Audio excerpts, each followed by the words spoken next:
So today I just got myself a Swisher pull behind mower. It has the bar that I have it up here behind the four-wheeler to do the offset. So I could put it, instead of towing directly behind me, offset when I'm to the side when I'm cutting the grass with the mower. Obviously I could pull it here, by the way, with the four-wheeler and pull right behind me and cut grass with the four-wheeler. But the whole purpose of this is to have the offset bar to the side and cut next to where my mower is cutting. I'll cut right behind it to the side. But this mower hasn't ran in 2 years, according to the person I got it from. So with that said, it doesn't start. First thing's gonna be me jump starting it. And by the way, I just threw some water on it because it was really dusty. It was kept in the barn for a couple of years. So I'm sure you can still see some dust on it, but it was way worse. It definitely won't start. Battery's dead. So let's see, with a jump it'll start, and that'll be step number one. And actually, it's not if it will start, it's make sure it turns over. Because starting, I doubt it, because that gas after 2 years, it must not be any good. Let's see if it turns. Even going in, the key has a struggle there.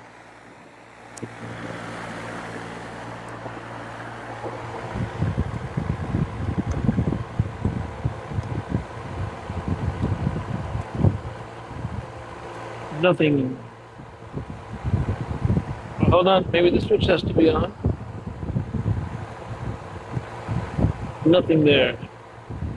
Let's see. Does it mind where the throttle is? Should it have to be there? Nothing. Nothing. Maybe it has to be disengaged, or no, this is engaged. This is disengaged. So nothing is happening. I just wanted to see it turn over. So if nothing is happening there, and this is just a strap that I want you to hold the battery down. So apparently the original bracket is gone. So now is this not doing good connection? Or is there something else going on?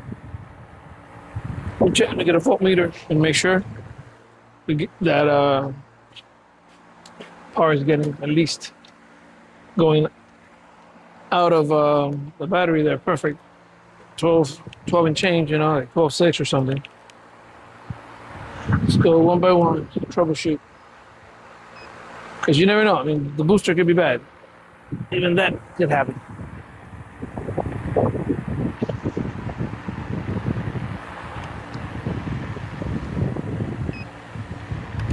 Yeah, press the button to change it to DC from AC. Okay. So far, me checking here, it's not giving me the right voltage. So it's giving me 7 and change, and now 1.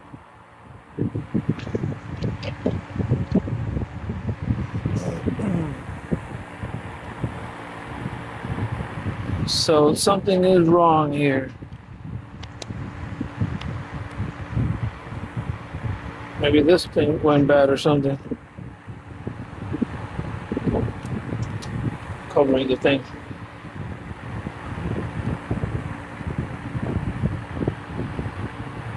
Yeah, let me check. Let me change to another one of these that I have from another one, just to make sure. Unless the battery is so dead or shorted that it's not letting the booster work.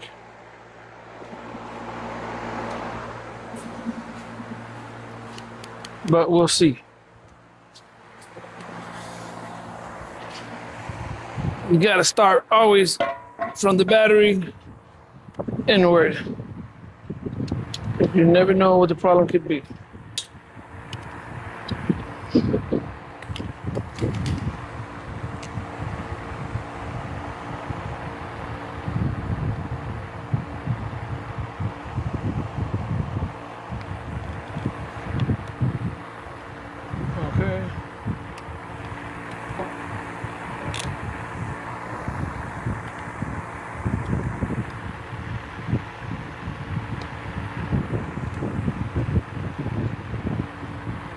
I'll be even wondering if I even put that backwards now. I don't even think. Sometimes you are doing stuff and you don't think.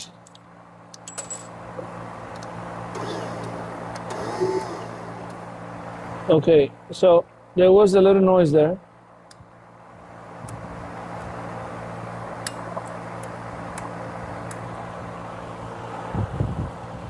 Sounded like the starter spinning, but not engaging. Like if it was turning, but it didn't come out of the spot it's supposed to come out. So when you hit it, it's supposed to come out, engage in that sprocket, and then let go. So it was spinning without pulling out to where it's supposed to attach. That's what I heard. Let me see if it does it again.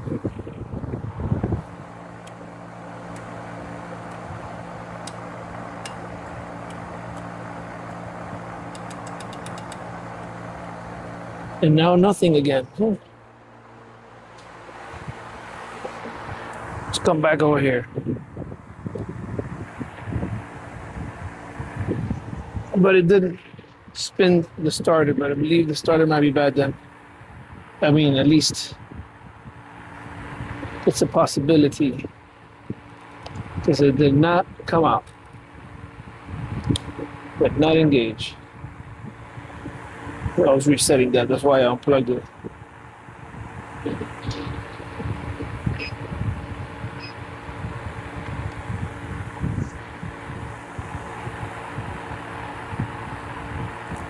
Now this went back to showing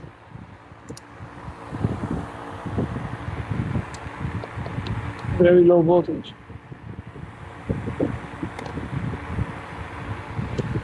This battery might just be really bad. Let's take the battery off. So we could have multiple problems here, you know? That's even getting stuck there. You can have multiple issues here, but the starter, not a good sign.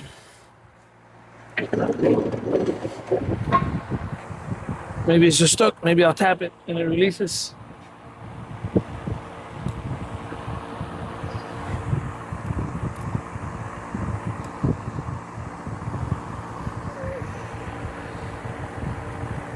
Now here, normally you want to take off the ground first because the positive is next to here, and if I go like that and hit the metal, it could make it short. So let's take this one off first.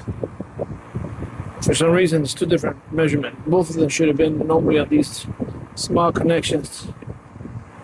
They're both 11. For some reason, this is a 12. Yeah, the back end might be an 11, yep. That is odd. Oh, there's a lot of rust around here. These bolts are so long that I don't think this is original here. Oh no, this is not gonna work. Too lazy for that. If the back end, the ratchet end would have fit, I would have done it with the ratchet end, but it doesn't. So we're gonna have to get the electric ratchet, the battery one, because I'm not gonna spend 5 minutes to take off 2 screws. So here we go.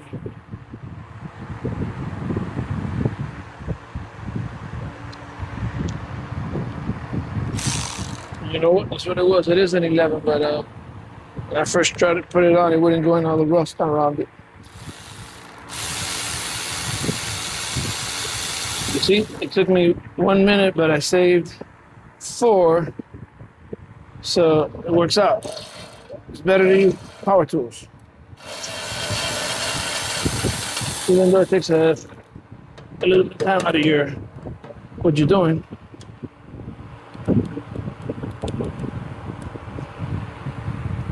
But you end up gaining time.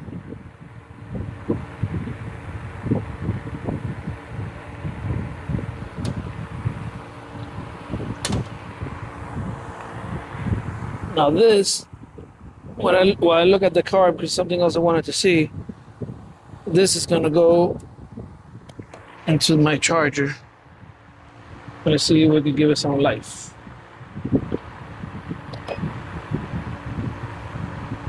Yeah, I don't think so.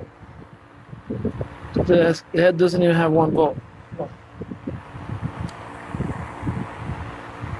And it's a 23 battery. It's not super old. So it was changed right before it was stopped being used, which is exactly what I was told. That a brand new battery was put prior to it being stored. Now before I start charging it, let me make sure that at least it has fluids and it's full.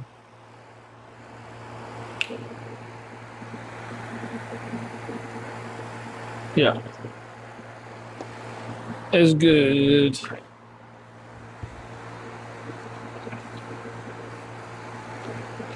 Should we check the other side? Oh, if one side is good, the other one should be too, right? Now, I don't have a lot of hope that this is going to work, me charging it, because when it's discharged to this extreme, sometimes, yeah, it's full. Sometimes there's no bringing it back. No resurrection. But we're still going to give it a try. Over here. I don't know if I'm in the image, but it's my charging station here. See, negative.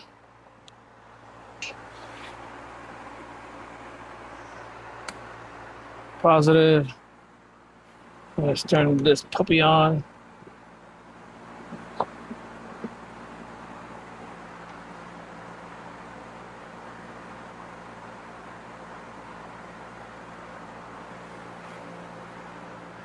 So I'm giving it 13.58 at 10 amps. Let's see how it catches. And meanwhile, I have this battery that I can test that out with. It should be charged.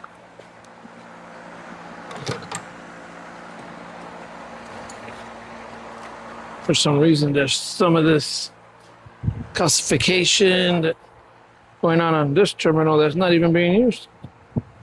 Look at that. Not even using it. No wonder the cars get all nasty.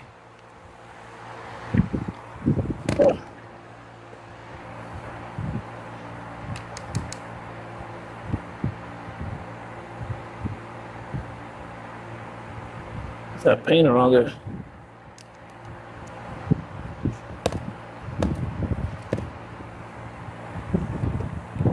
White stuff.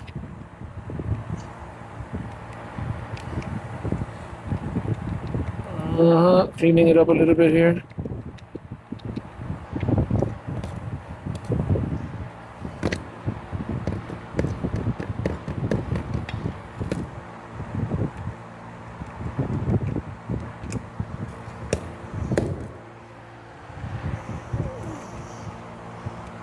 It's crazy. I'm trying to clean this side and the nut from the other side comes loose. Look at this one, all nice and white. Being sarcastic though. Not supposed to be nice and white. All right, that'll be good. That's the backup. I could try this battery in here if anything. But let's first look at this filter here.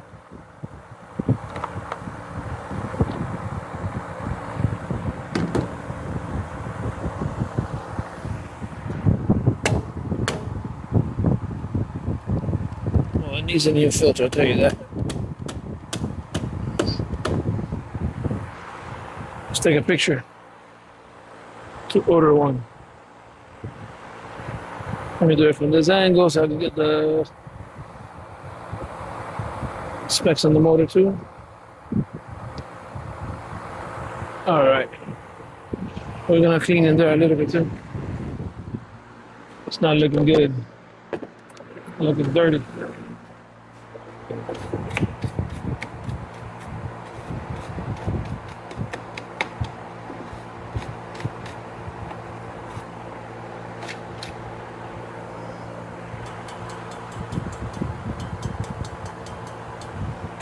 Little screen.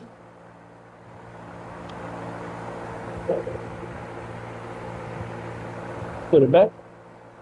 It's like a pre-filter screen.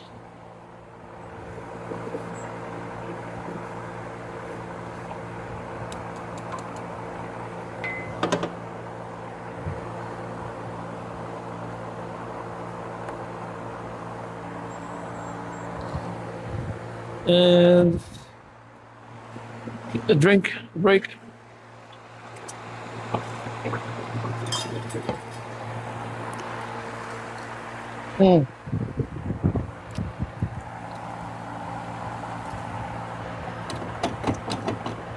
Why is this fuel tank loose? Or it's not loose. It comes on a base that is removable. That's pretty cool.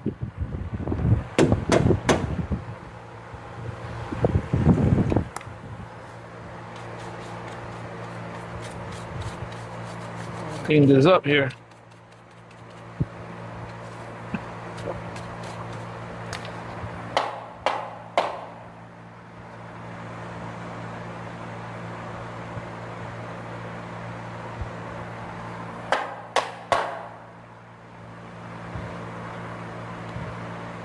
The cleaner this is, the better, because stuff from here can go into the filter and dirty it up quicker.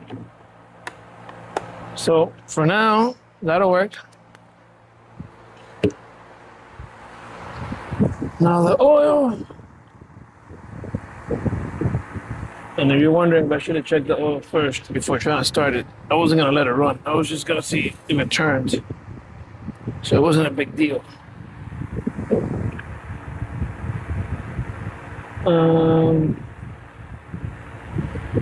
Negative that way. Let's try this. Right there. And since that's not the battery that's going to stay there, this is just while the other one charges, which, by the way, let me check and see how it's doing, making sure it's not overheating.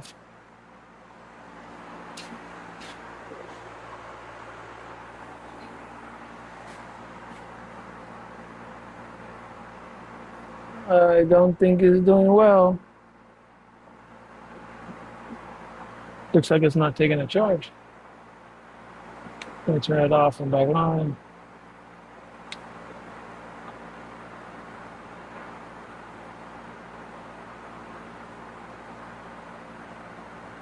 The amperage is too low. I think that battery is shorted.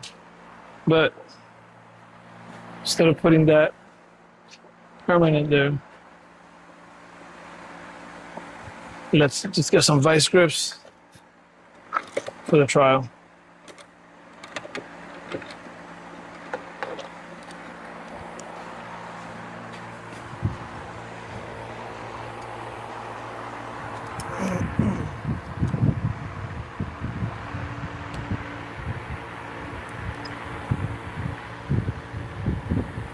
It comes out to be that this side there, close to the metal, is actually the ground. I wasn't paying attention earlier, so I might have had just the jumper backwards, actually.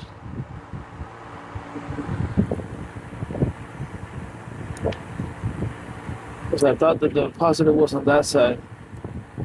I don't know what I was thinking.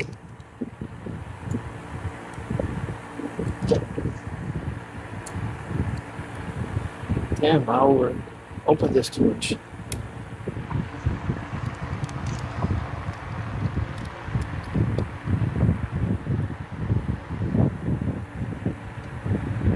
This shouldn't be loose. I don't know why this whole thing is loose, but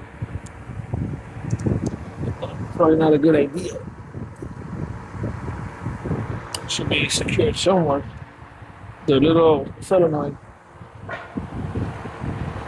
Let's see what happens now. Oh, so it does engage. The reason it must have been spinning earlier, but not engaging, because I don't know, for those that don't know how a starter works, it just doesn't spin when you hit the key. It needs to pop out of place and go up and engage a sprocket and turn, and then goes back down away. Because it doesn't stay engaged all the time, because of that. Let me explain real quick. When you hit, if it didn't have the thing that, there's two functions. It has to come out, there's a sprocket up here, and the starter when it's here, it can't just spin.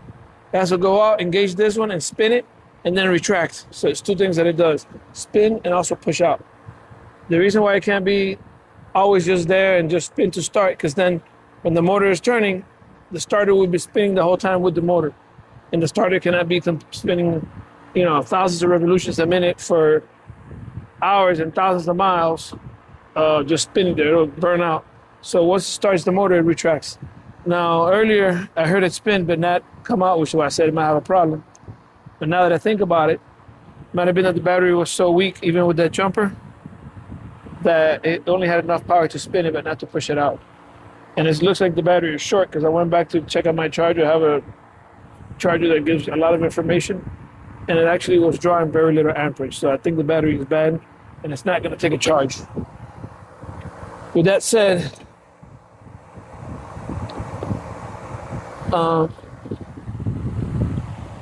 this gas smells really bad. So it's coming out. I'm not even going to try to start it with it. And I'll show you real quick how this is, which is amazing. That's why it looks like it's loose, but it's not. And then this hose here doesn't feel dry rotted. But if you see, when I take off this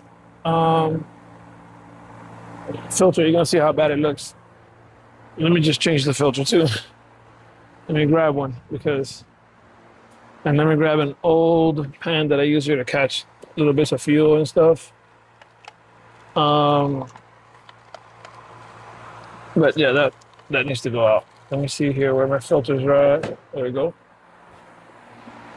I got an old pan here that was going to be thrown away at one point, but I saved it because it's good with a little handle to catch fuel and stuff. I'm gonna put this new filter on there. Let me pull this out so you can see how cool. Never seen this before. Never owned one of these anyways, but never seen any more that has a disconnectable fuel tank, the whole bracket. So it has these things to hold like a 2x2 pipe in there, but this is super cool, you see? Super cool, because to clean the fuel tank, it's super easy. Oh, look at it, it has here to shut off the fuel from coming out of the fuel tank here, a little knob. Oh, this is really nice. This company really goes out of their way.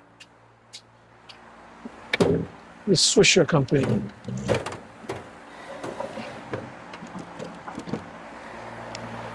All right, drink time.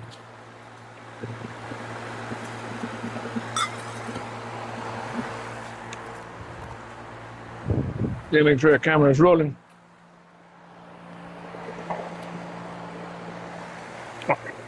All right.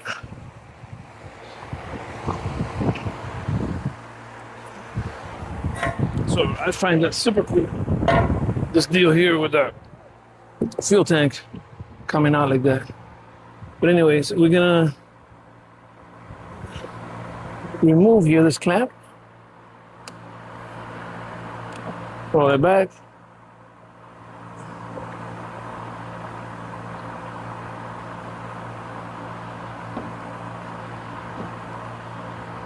And these always are a pain in the butt to get out, but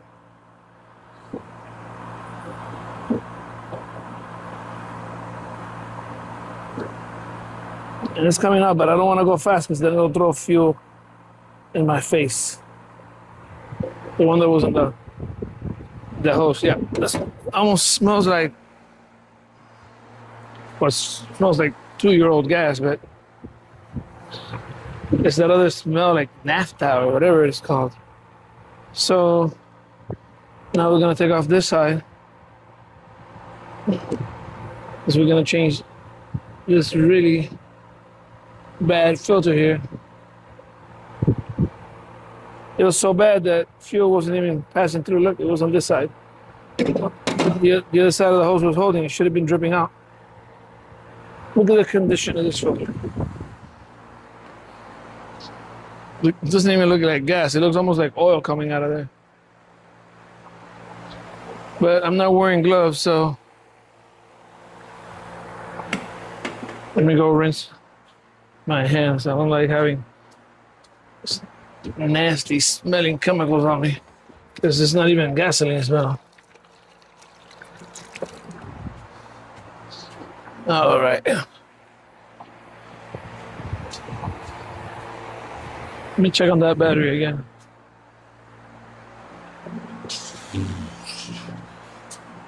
Yeah, the battery's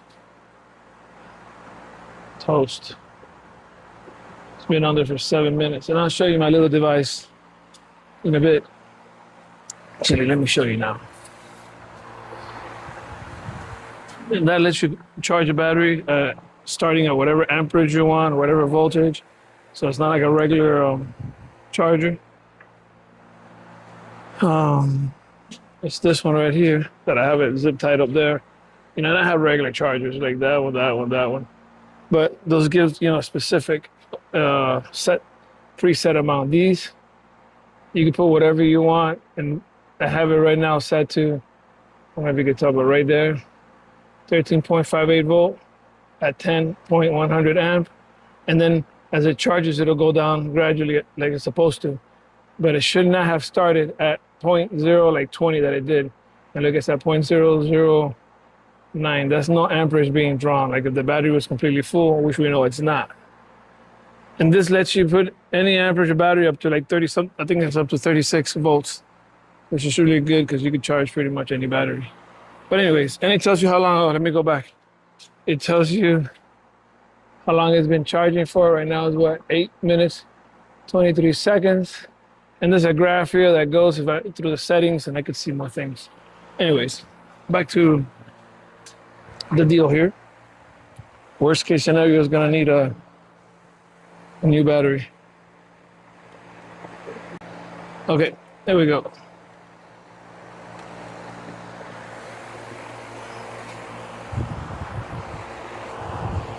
I got that bad smell. The old fuel smell.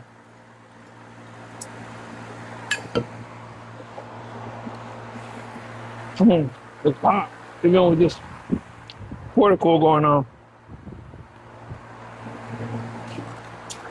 Let me put some gloves because I'm gonna keep on getting my hands dirty with this fuel.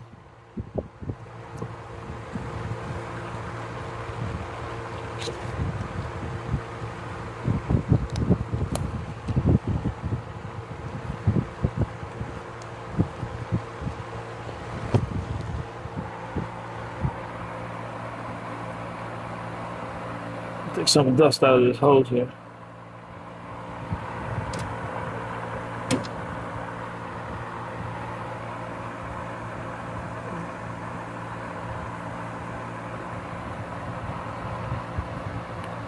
Now all the fuel from in here is going to come out because I'm going to open that. But you know what? I'll do that only for the last bit that stays at the bottom. Let me take as much as I can off through here. But you know what? It seems like there's more that's going to fit there. So let me get something to put it in. I need an empty gallon.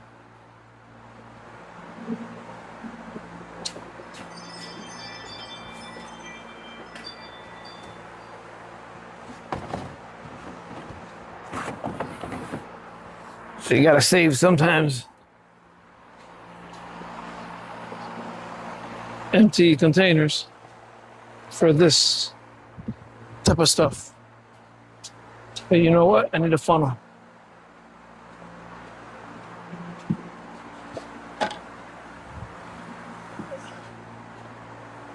And instead of using this one, it was antifreeze that I can use for a bunch of other liquids. Should I use? Nah, yeah, I'm gonna use that one. So I'm thinking about using an oil one.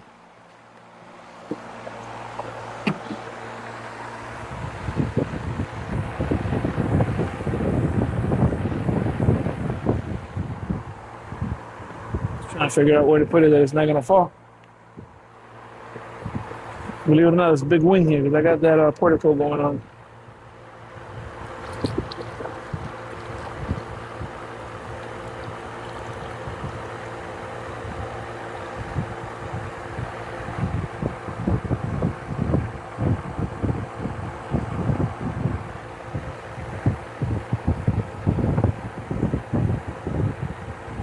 Could let it go now because it has a lot of weight.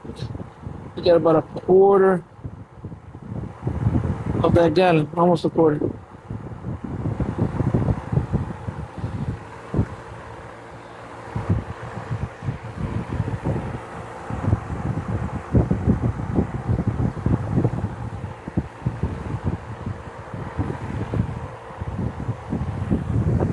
Digging in there, see if there's a. I'm gonna have to rinse it out with some good gas because I wanna clean it up really good. So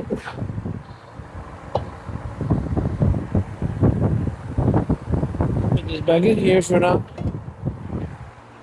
And where's the fuel? Do I have regular gas around here? Or do I gotta walk to the bag? Yeah. I'm gonna go get it on the other side. Wait, I'm gonna pause here. Okay. I'm back. I brought back this fuel. Put it over here. I put the funnel that was borrowed for something else because it should have been here.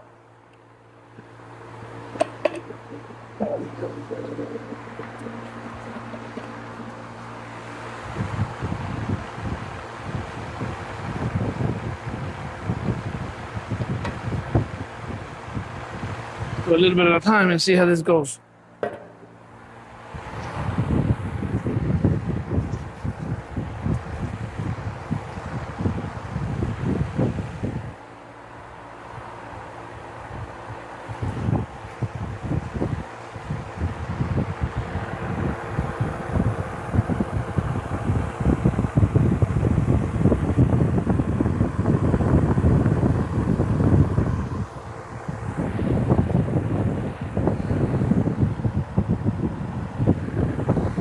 A little bit more.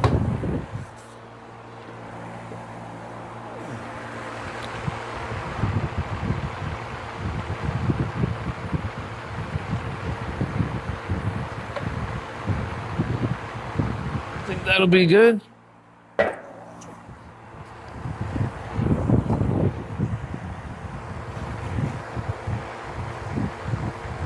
Because it's also by doing this, it's swishing around and cleaning that little filter that connected to that valve there from any little dust that it could have. Or gunk.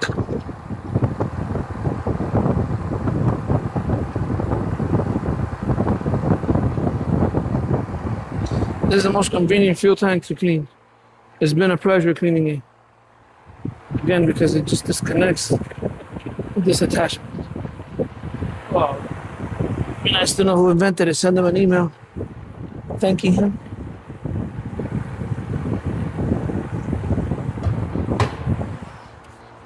He's a scholar, a gentleman and a scholar. This is just not to let some of it go out the hose and check it. Now that it should be, this is clogged up, it should be all good. Let's see if it comes out of there when I open this.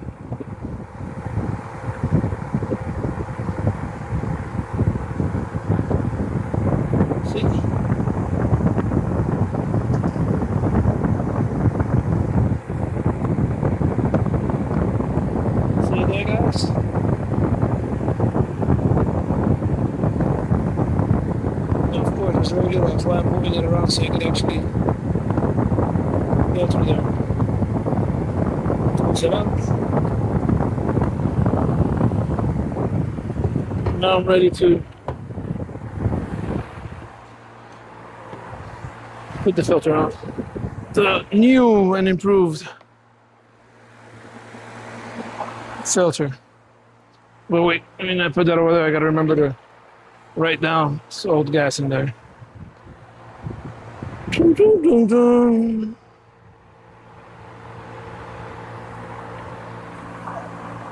So the part with the filter goes towards the motor in this specific type of filter, at least this particular manufacturer. And this is the way that fuel's gonna come from here. Yep.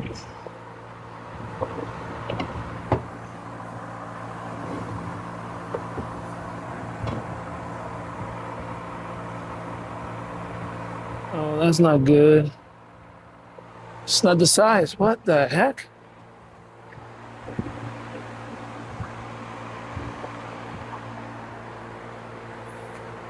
I can't believe they still had liquid in it.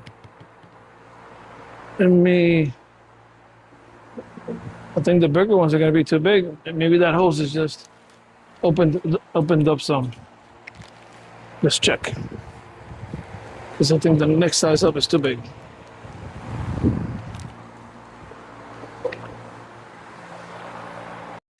Okay, I took a break there because actually I decided to be able to walk through here to disconnect the mower from the four-wheeler.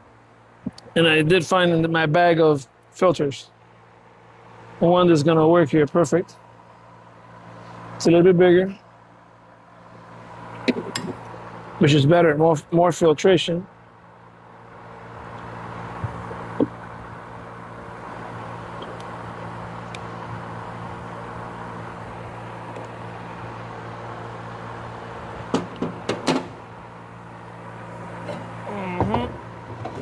Perfect. Let's put this pin here again.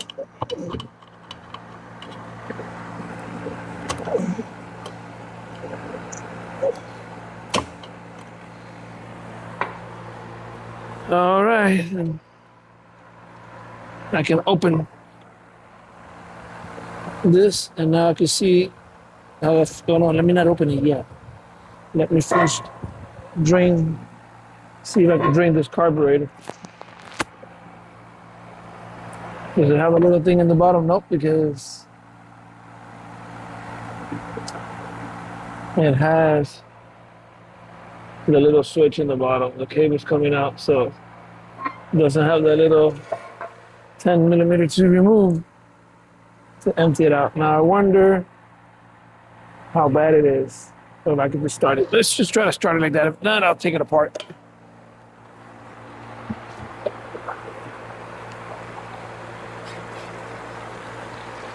We'll give it a shot like this. By the way, these are super cool because you don't have the funnel's already there, and it doesn't start throwing fuel out until you pull this handle. So you can actually have it tilted with the funnel in without having to like do that tilting motion that you could splash fuel.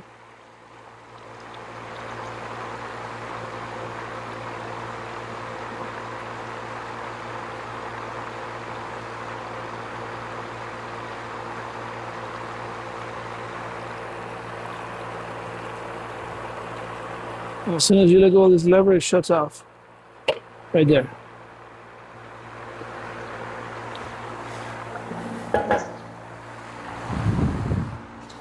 Full tank.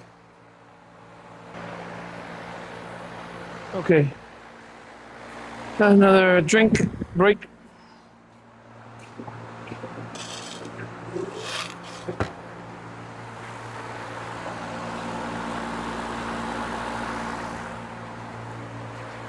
And let's engage this way, engage that way, accelerator, I'm going over everything here. Let's see if with the old gas that's in the carburetor and the new gas that's going to be coming in, it'll turn on in bad condition, but eventually clean up, and hopefully the carburetor is not clogged up.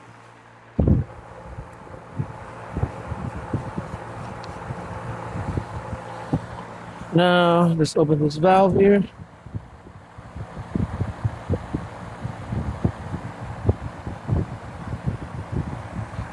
I don't see any fuel flowing. Does this need to do like some type of a vacuum or something? No, I don't think so. It should be gravity fed.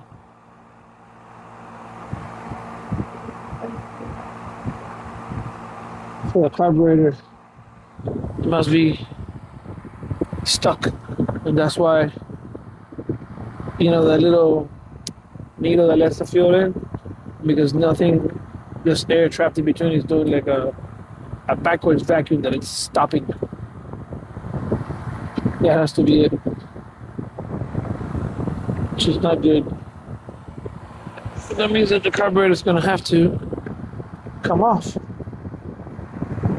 That sucks. You get what I'm saying? Like, there's nowhere for the fuel to go, and it can't even fill the line and stop at the carburetor because there's air there now. It needs to go through to the carb. So the inevitable that I didn't want to do,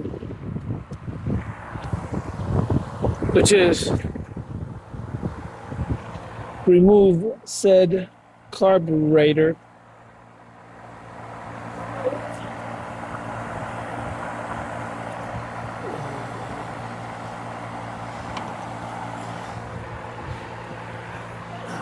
just before I do that. Let me close it and let me make sure it's not a problem with the filter, which I don't think it is, but you never know.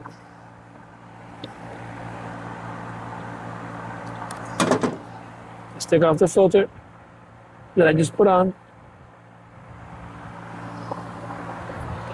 and open the valve and see if it comes out, which it should.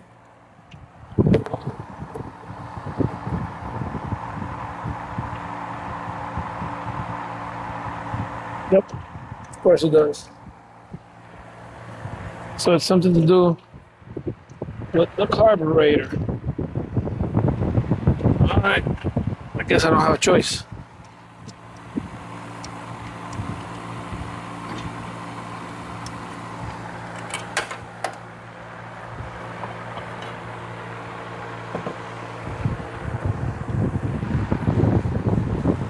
Where can I put this? And now we're gonna change the angle of view, since we're gonna be working right here. Another brake. At this point, there's only ice left. So how does this carb come out?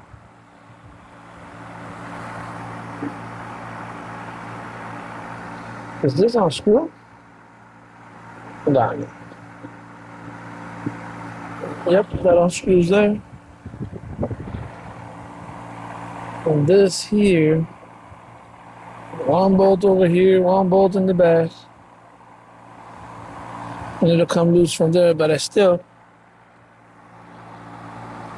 have to remove the top cover that has to come off.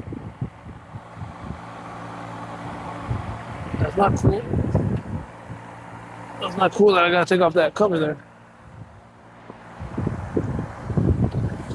Guess I don't got a choice. Is this a 10? Yep. Gonna be a 10.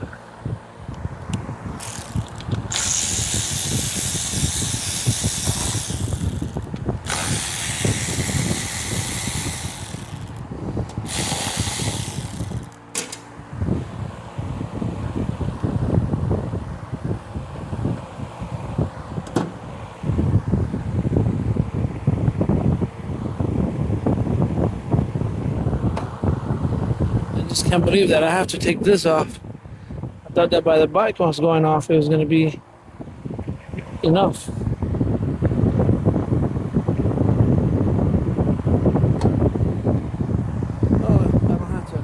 angle.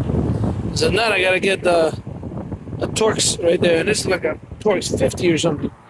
It's pretty big. But no, it has enough clearance that I can pull the carb out and give clearance here. Well, that looks like a possibly a 10 there.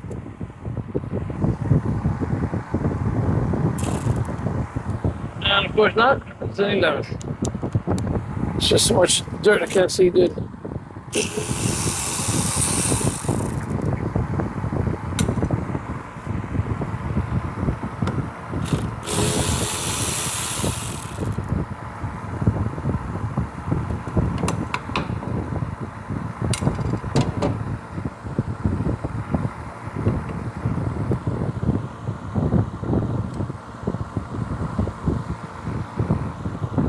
Why is it stuck?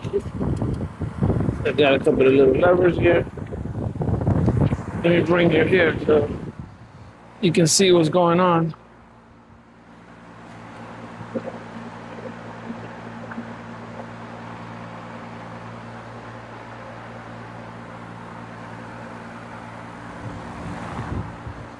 And now you have a view there.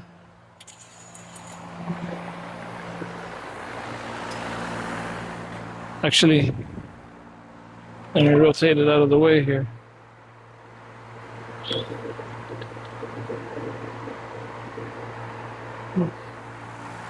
Move this fan. Okay. So this is little, man, I might as well take this off completely. Let me get the Torx, because it's in my way. I just was being lazy.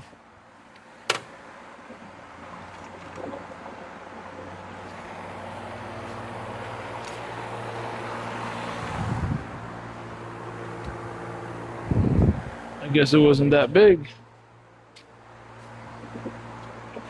Maybe it's like a 40 or something.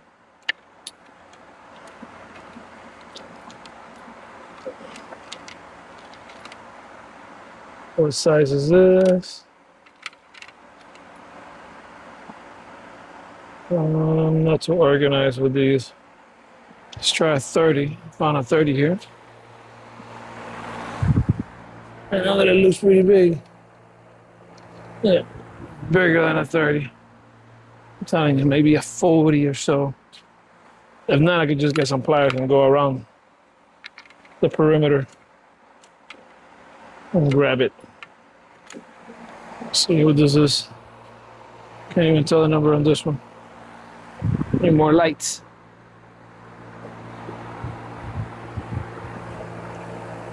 That's it. Bingo.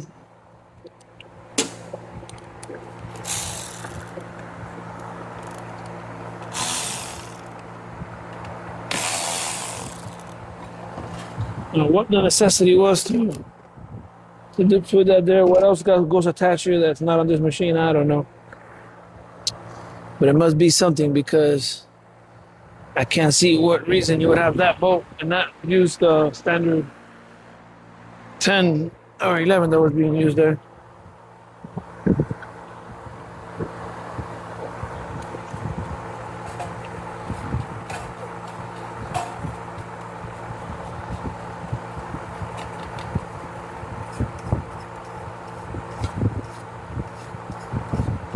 Damn, even this, I don't know how good of a, look at that.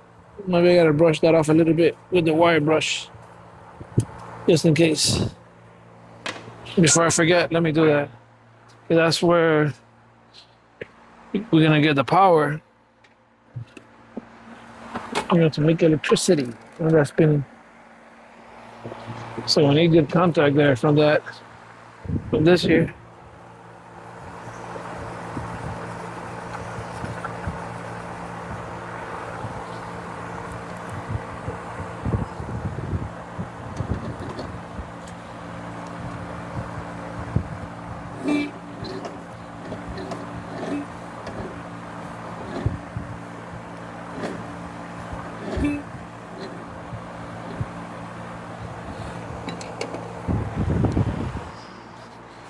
I just noticed here, I guess from when I tried it earlier, the starter stay engaged here, what I spoke about earlier.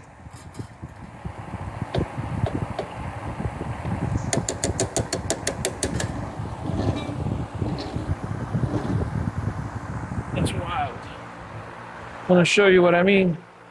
That's a good point. Now that that happened for a viewer that doesn't know, it's actually good. Let me come around. And I'm going all over the place and skipping projects, but so the way this is supposed to work is that this piece is down up here, like another half inch, almost sitting on top of this plate, right? This plate. So when you hit the key, it pops up, engages this sprocket with this sprocket, and once you let go of the key, it stops spinning and it goes back down. For some reason, it is out, which means as the motor is spinning, it's going to continue to spin the starter, which is not good. So I'm wondering, that got stuck now in the up position. What in the world?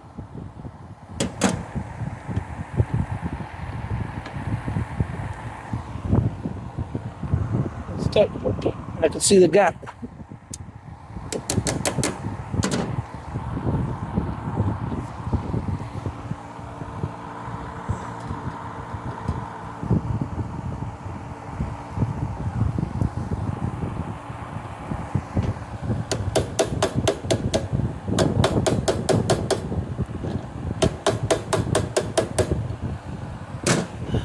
I'll deal with that later because I gotta finish up with the carburetor. Let's come back. We'll deal with that one later. We have to. Once I try to start it, maybe when I hit the starter, it'll click on and release or something. So let me not mess around with it now, because maybe just hitting the key, you'll let it get dislodged. Now here, this. Why is this not coming out? Don't tell me that the whole thread needs to come out too. The stud. This is insane. If the stud needs to come out,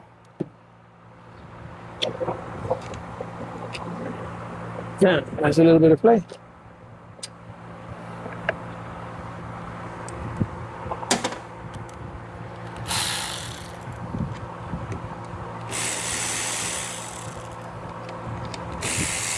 Why not just why not just let it out with, I don't get it. I don't get it. But yep, that's how this one works. Now, let me take a picture so I don't forget how the little holes this thing goes in.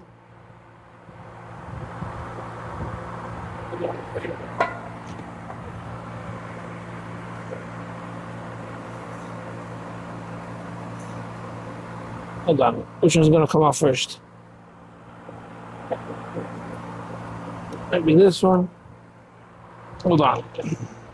Let me get comfortable here. And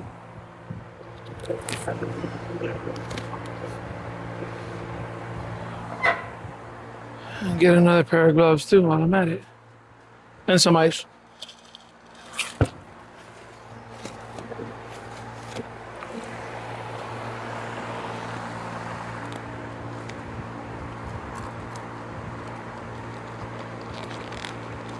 So I was told the mower was sitting for 2 years. Of course, you know, that's an estimate. Could be 2.5, could be 3, ballpark. But for sure, the battery was replaced right before it sat. And the battery is 2023, so it could have been put on in late 23 or 24. And we're in 26 right now, mid-year. So yeah, sounds right. Now here,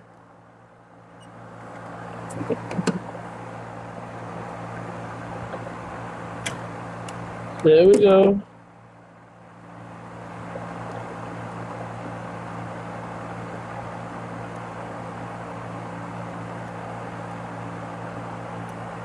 There we go.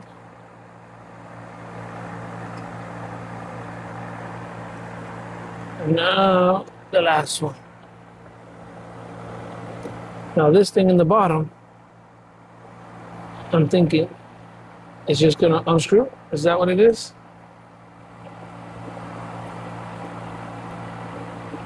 Or no?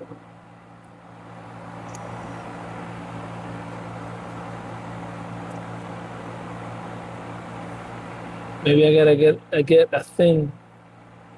a very thin wrench in there.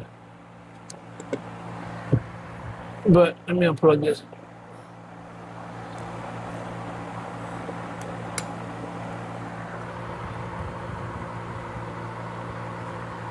Yeah, because that's not gonna go anywhere. I need a thin, an unusually thin wrench. And that's what's gonna fit in there. You know, the ones that they give you for free that come with certain things. And this is why you should save them. You know, these little Mickey Mouse ones here.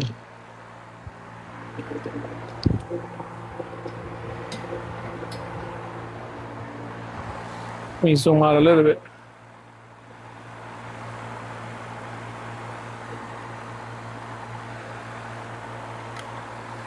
Now that we got it out.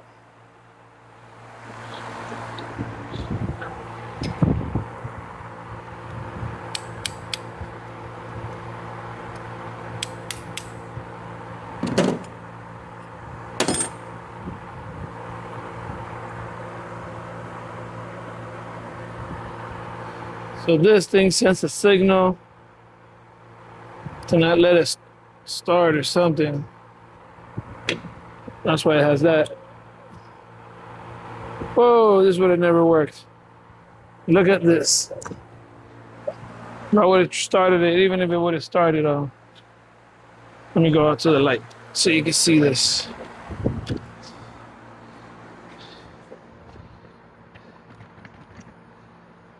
I don't know if you can see it that good, but you will now. That's what happens. You know what this is? I'm gonna tell everybody what this is. Corn. You know why it's corn? I'll tell you why. That 10% ethanol that we're getting in the gas, which sucks. They should have never invented that. It should be 100% gas. Well, guess what? Ethanol, once it breaks down, it does this. I mean, not that gasoline eventually wouldn't break down too, but it lasts a lot longer and it would not gel the way that ethanol does. Okay, I just cleaned it up there. Gonna come back over here. That's why for mowers, weed eaters, and these things, it's better to put 100% fuel that some gas stations carry, not all of them. They call it rec fuel, recreational, because you can use it for this, for four-wheelers, you know, things that sometimes sit for a while. Obviously, in your car, this wouldn't happen because you're constantly using it, but it doesn't mean it's still good for the car, because actually that ethanol is going to do, according to information that's out there, it does less miles per gallon. So are you still saving? Probably, but who knows how much.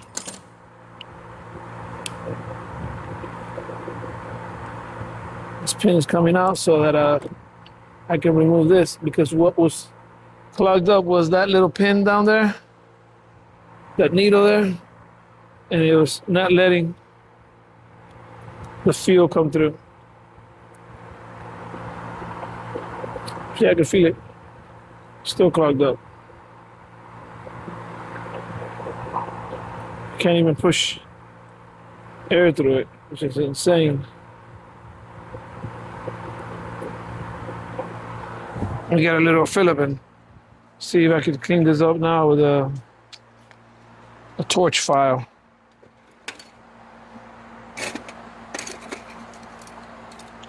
But let me get a Phillip to take this off.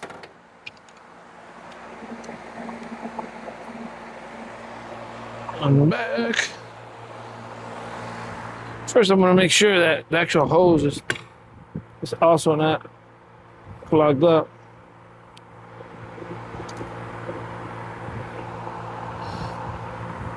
Which is not. That's what I figured is between here and here.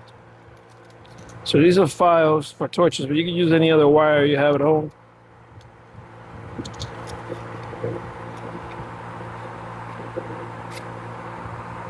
Yep, clogged up.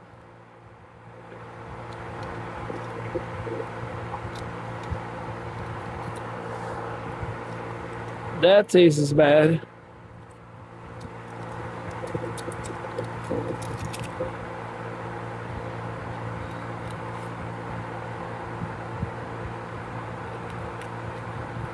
And I know it's going to be difficult to unclog this because this doesn't do that 90-degree turn. So maybe by going halfway, I'll get it.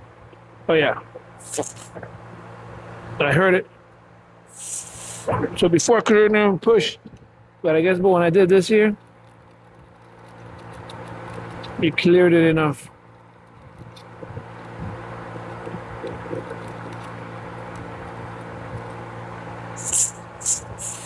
I still feel the pieces. It hit me in the arm. Piece of that gel.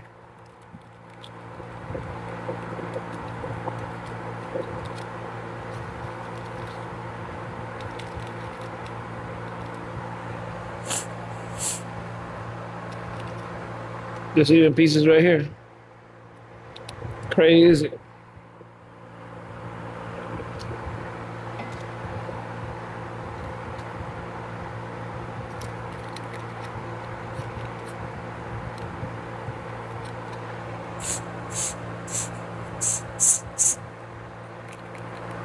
All right, enough of that one. Now let's try all these holes. Look at this, how dirty.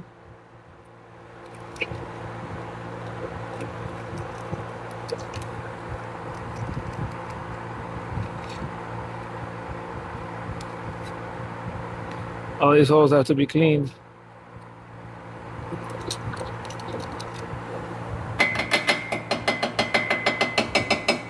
See it right there?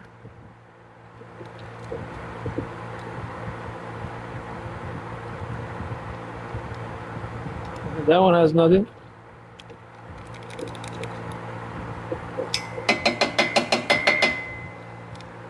I don't know what this one's for. I know this one's where the fuel comes in through, because this connects to here, which is the one I just unplugged. I know this one's the one that puts the fuel up through there. And I'm gonna have to get me a longer one of these because I can't see this one coming out. But let me first see this little one here. What in the world is this for?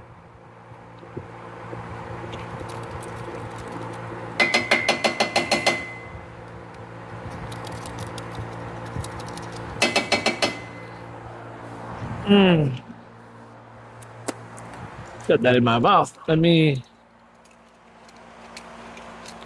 find the longer set.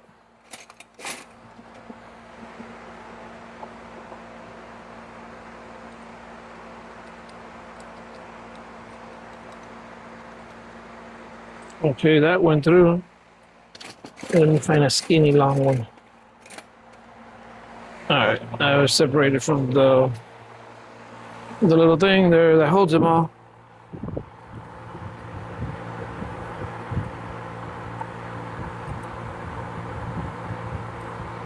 This other one, yeah, it comes out that I can see it go through, but I don't know if you can see that in the video, but there's a lot of stuff there.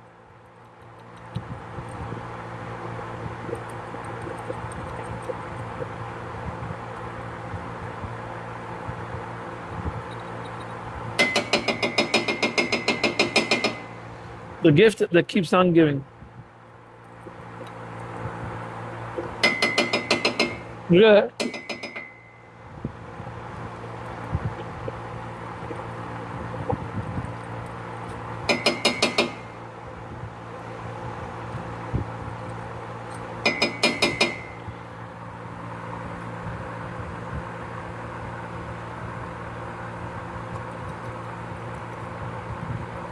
These are airports around here.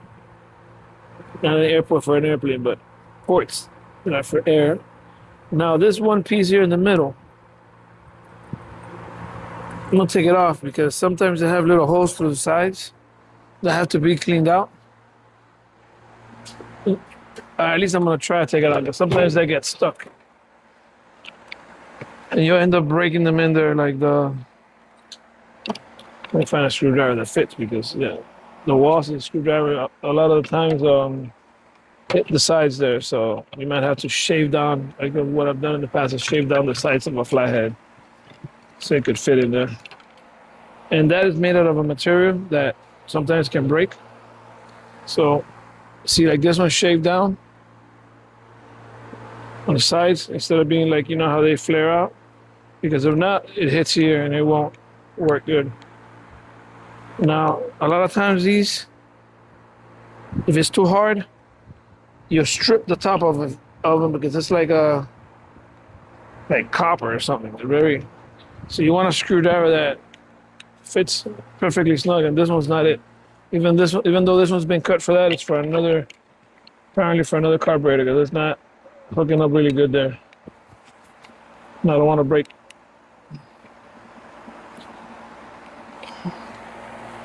Don't want to break that. So let me get some. What do we have here? I need some like brake cleaner or something.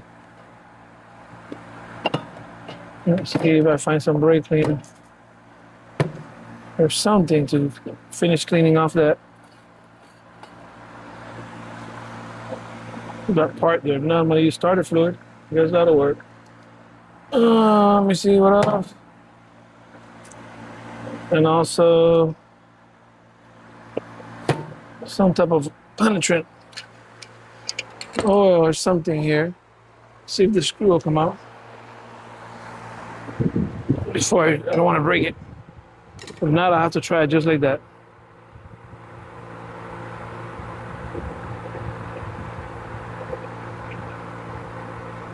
Some penetrating oil for that screw, and then this is for the one that I was trying to unclog.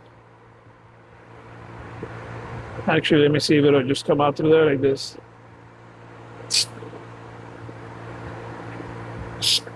Saw that?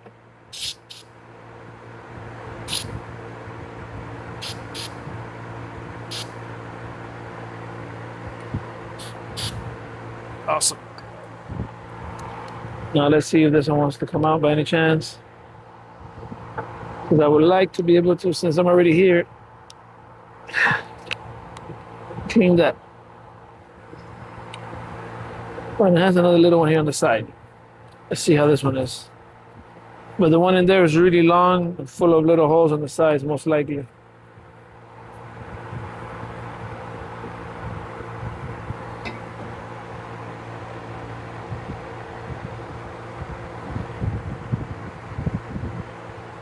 That one looks clean. Now, did I have to take this one off? No, because this doesn't have little holes on the side, and I could just clean it with the thing there. But I just wanted to see how stuck it was.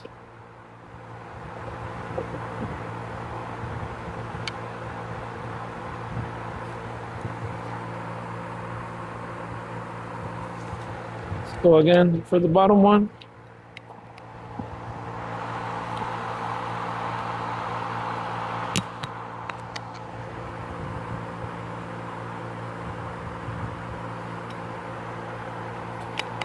They need to make this out of a material that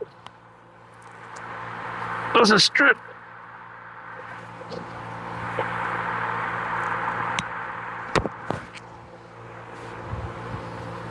Nope. Just like I thought. It's stripped. So it's not gonna work. So hopefully those little things doesn't have the ones on the side, this one, or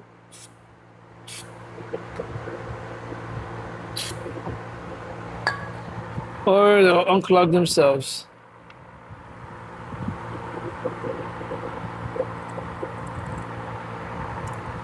Now let me put the other one tight, how it was.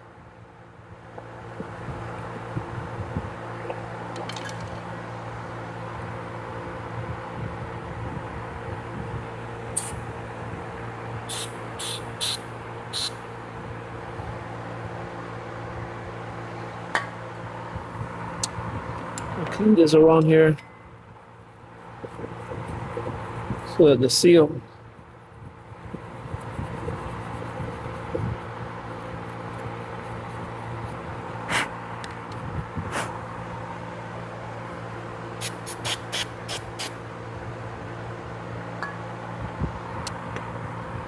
Which it might leak. You never know.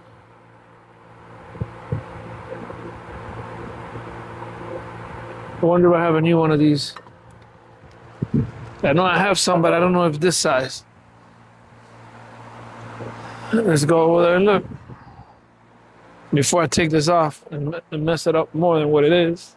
Because, you know, it's already kind of a little bit dry rotted, I guess.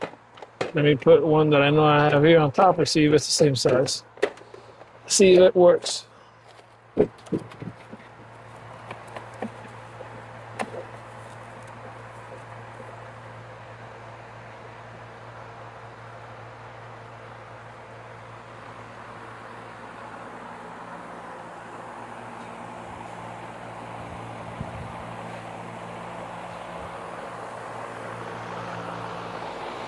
I think so.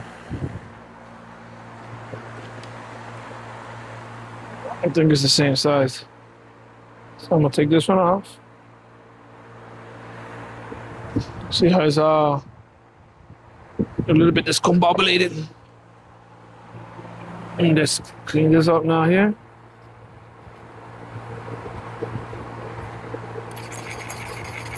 Straight up whatever's left from before.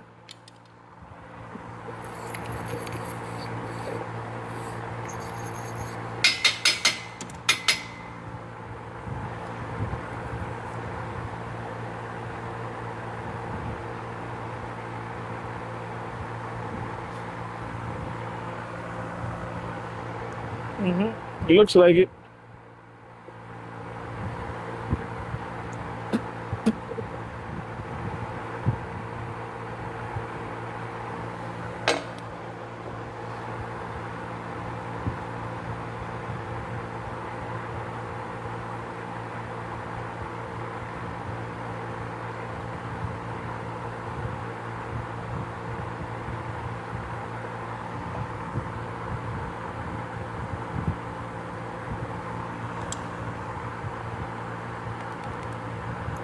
Alrighty.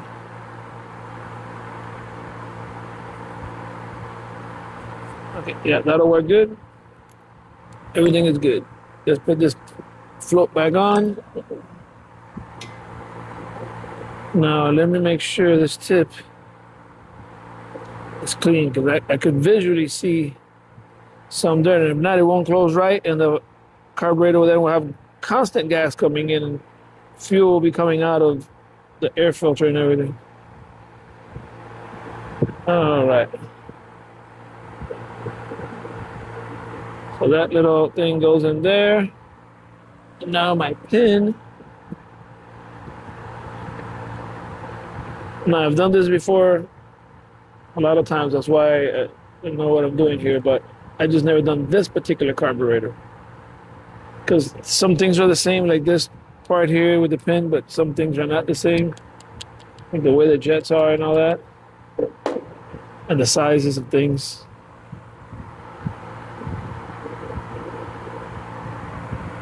Some don't have this, it's just a little bolt here in the bottom.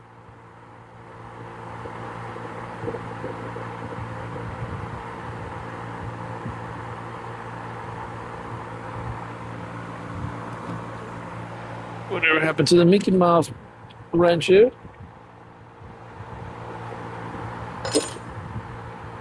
No.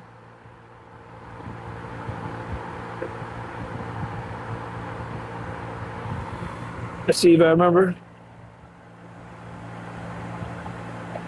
I think this one.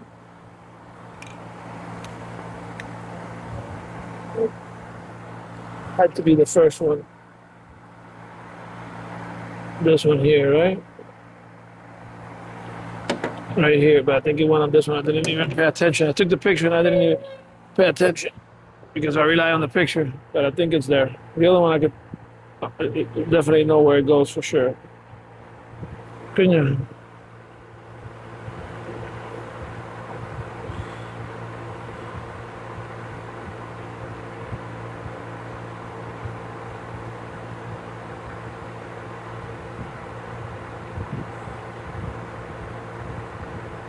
Actually, it goes on the 3-1 on the corner. I was wrong on that one. That's what I get for not paying attention. So, right there in the corner. And then comes these two here, which is simple. The little one goes on the little hole here.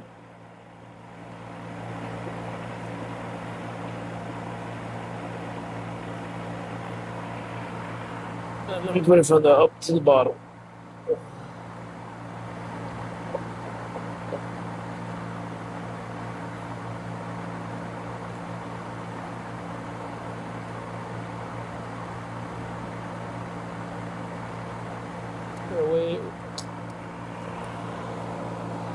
What in the world is going on here?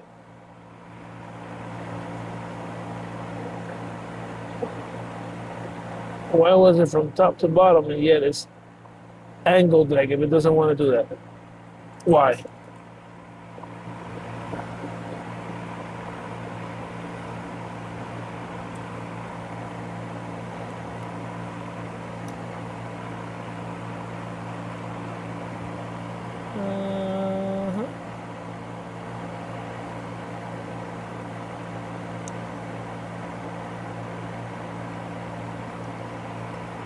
I don't know. Don't know why it was like that. And yet, here we are.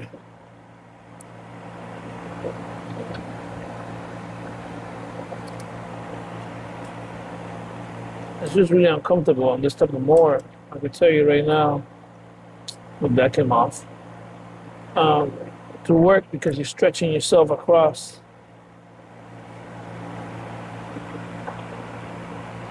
With all of this in the way, so it's not that comfortable. I need a lift, car lift, so I can work instead of being leaning down. I can work more comfortably with the mower at the height of where my hands are going to be, and not me having to lean down here.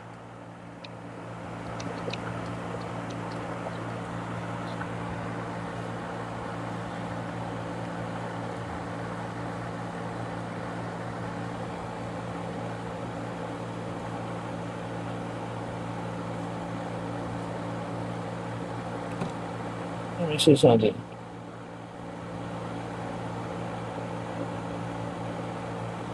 This feels. I have to go this way. That's a little arrow there. Okay.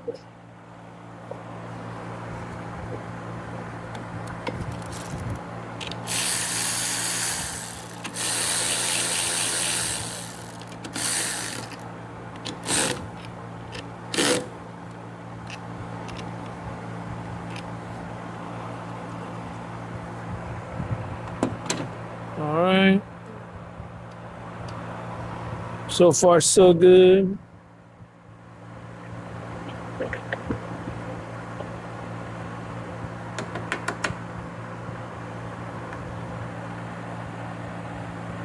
Connect that little hose here in the back.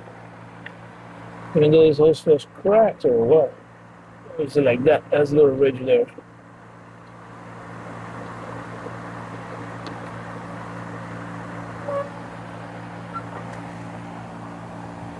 Okay. Is it in enough? Yep.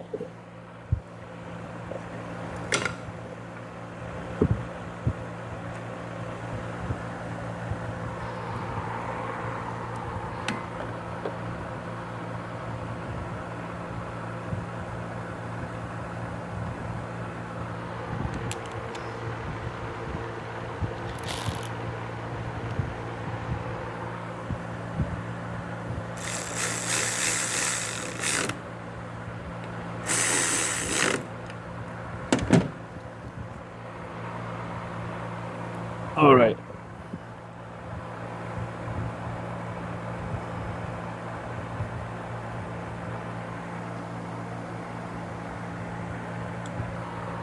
Let's tighten this one up.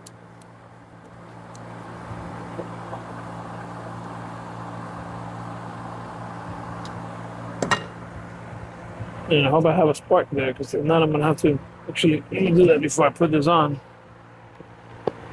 because might not might not work. Might have to clean up with that the magneto, I think it's called.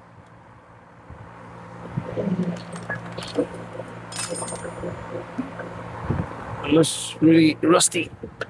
So before I put that cover on, I should make sure that I don't have to take it back off to clean that. So make sure we got spark.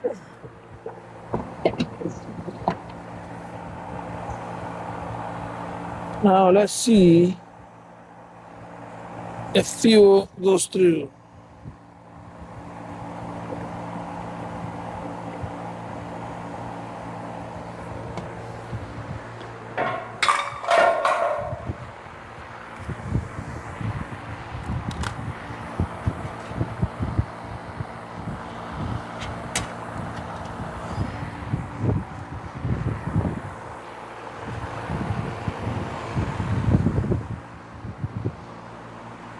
Let's give it a shot. Let's see what happens.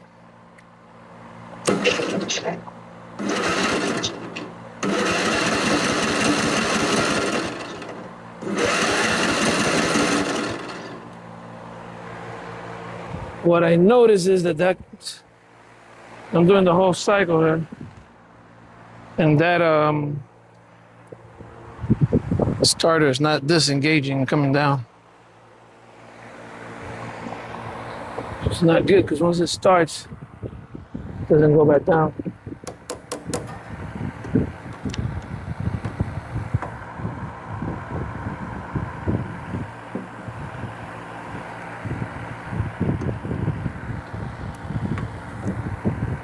It's gonna be a problem if it doesn't go back down.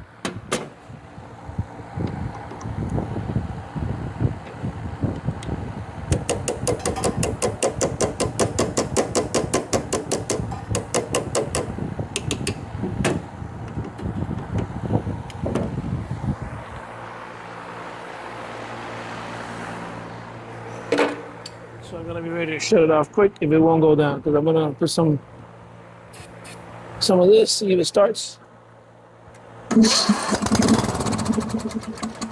Oh yeah, once it starts, it goes back down. What kind of design is that? That doesn't go when you release the key. So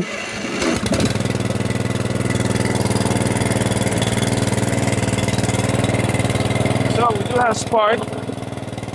Runs pretty good. Very steady.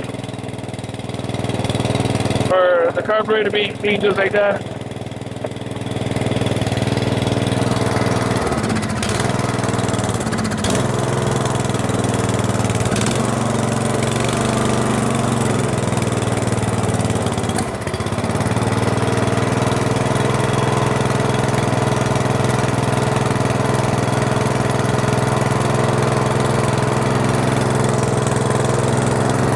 Have it on low there.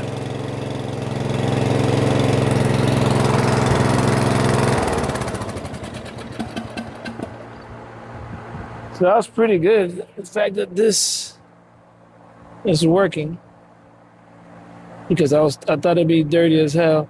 And the fact is that when you let go of the key, that starter won't go down. I guess something gives it a certain speed to let it drop. Maybe that's when it drops. Anyways, so that works. We can go ahead and put the cover back on. We're doing good. You know, this is a project, you know. You buy something not running, but you get it at a good price. You kind of take some chances that you might have to put some money into it. Obviously, worst case scenario would be having to buy an engine for it or something, because the engine is completely shot. But I knew the engine had first of all, the person told me that it was good. Now you're probably saying, "Oh, you're not gonna believe everything they tell you." It was someone in the neighborhood, so kind of I want to believe them, you know. And so, but they could have put it away and then it broke after the fact, you know, by being in storage. So that could happen. But yeah, I believe that it was good. Plus, I was able to spin it with my hand, so I knew it wasn't seized at least, you know? Now, if you buy it from a complete stranger that you don't know, no one in your neighborhood knows, something like that, yeah, you're taking a chance with something that's not running. But honestly, the majority of the time, probably, other than it breaking by being in storage and things seizing up and rusting out, majority of the times, it's true. People put things away and when they come back, they don't work, you know, after a season or something. It's just sometimes carburetor, you know, some things are not so severe. So I want to say the majority of the time, probably it's true. Even though you would think, oh, they're probably lying to me, trying to just sell me something bad. The majority of the time, it's probably they're being honest. Yes, you could have that one off time that someone lies to you, but majority of the time, I would say not. And this is one. I kind of figured if anything was going to be wrong with it, was going to be from it sitting, and not because someone was going to try to mislead me with information. So it's pretty good. I mean, this also that I could fix this myself. Obviously, that's a big plus. I don't know what they would have charged. Let me check this again. At a shop to do this, maybe $200 to go over it like this. Carburetor, clean the carb, clean the fuel tank.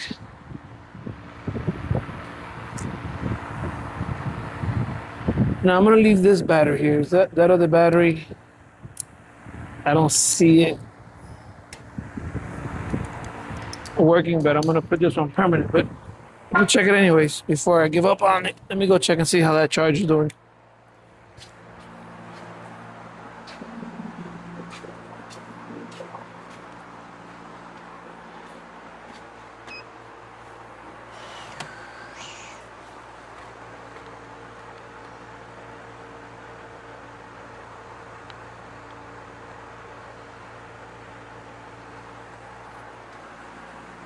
Let me turn it off and check.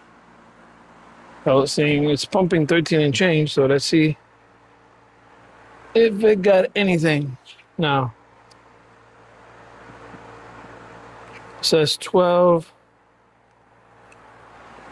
volts. Let's see how true that is. Sometimes it could be a superficial charge. That's another issue with checking batteries, that you think they're good and it's a superficial charge.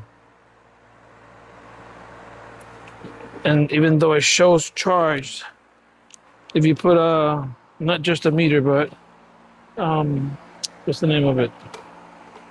The one that does resistance testing, you'll see that it won't start something and it would immediately drain, even though it showed that it was charged. And that was hot.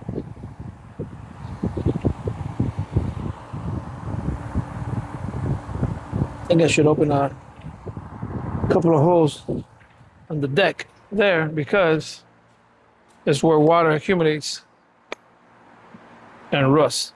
So let me open a couple of holes before I put the battery there. And next door, right? Another spot that I see water had accumulated.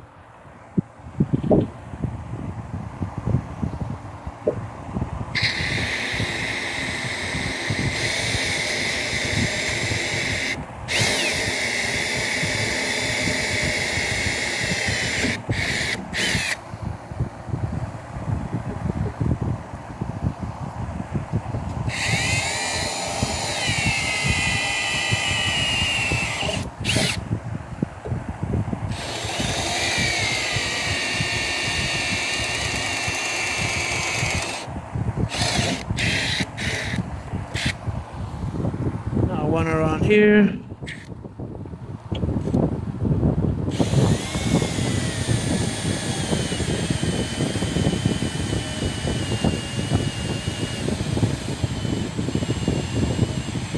Now you don't want these to be too big, because then grass can be coming out of it, but I definitely want water to not stay in this area and rust out this deck. These are a little bit over a quarter-inch old.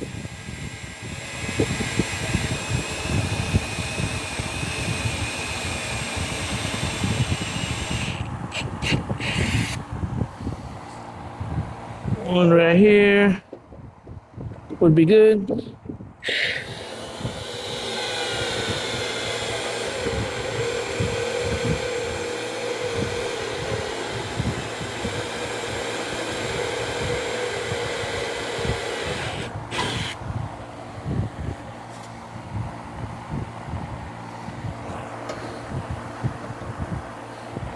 Now, if this wasn't in the way, right there would be a good spot for one. Let me check how the other side is doing.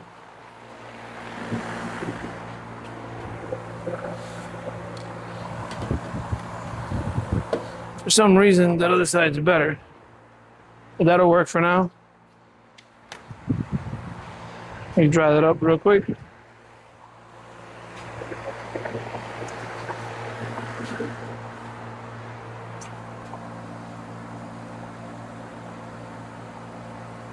And where is there some red paint around here? No red?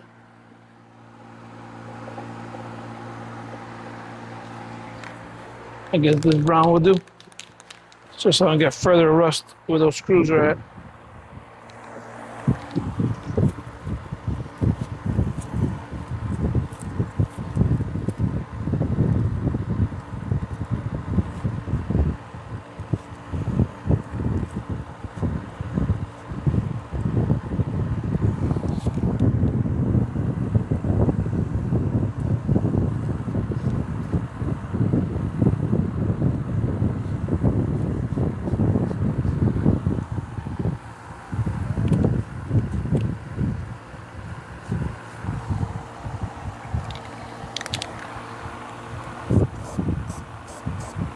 Gotta get red paint later on.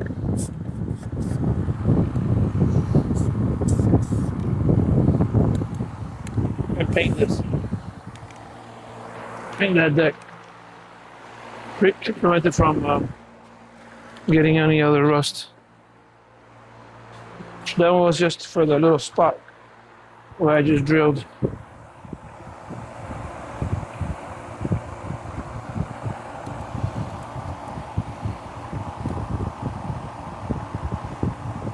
Man, where the heck did this thing go?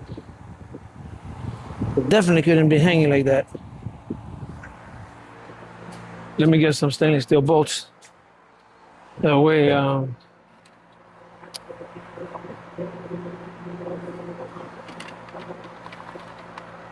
way, it's not gonna rust up like the other ones did.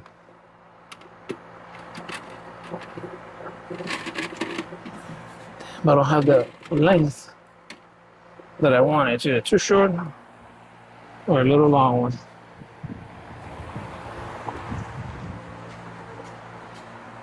I wonder if the too short one is actually not too short. Let's try it first. Before I go for these extra unnecessarily long ones. Maybe those other ones will reach.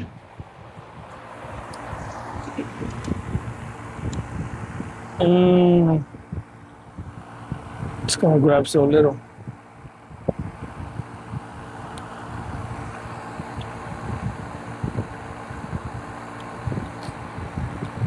These are like 3/4 inch. It's gonna grab too little. Or 1/2 inch. So let's go with the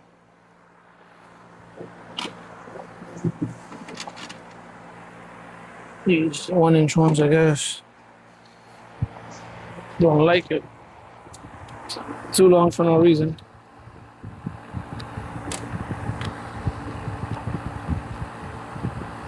And then I'm putting now the whatchamacallit, the ones that are locked.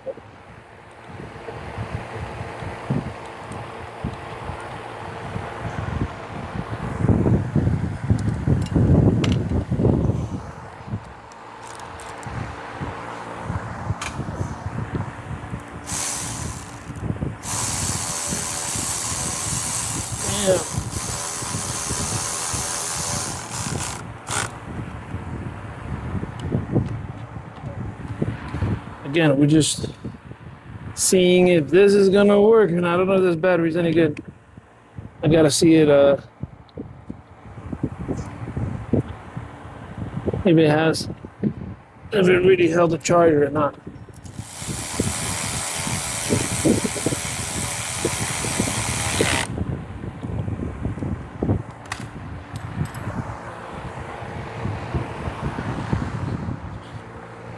Moment of truth. What I tell you, fake charge. Did not hold the charge.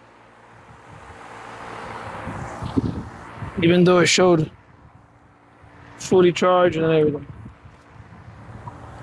That shows you that just because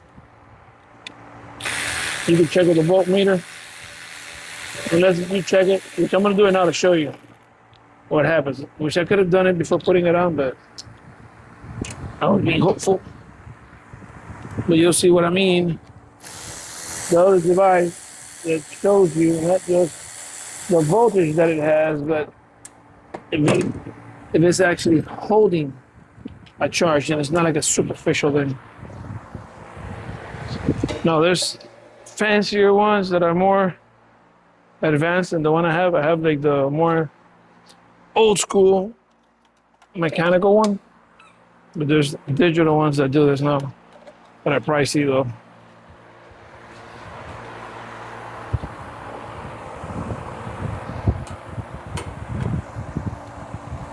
This one, see, it's showing, well, now it went down because I did the start thing to like 11, which is very close to 12. But when I do this, look at that. That needle goes down to replace battery. Should have stayed in the middle while drawing. Because what this does is that it has a heating element inside it, and it like pulls electricity, and that just checks for it. Not just checks, but and put it away. But pulls and draws immense amount of power to see if it's holding a charge. And there's a little toy here I stepped on. So that's why it's no good, no bueno. But this other one that's for like a four-wheeler, it's gonna work.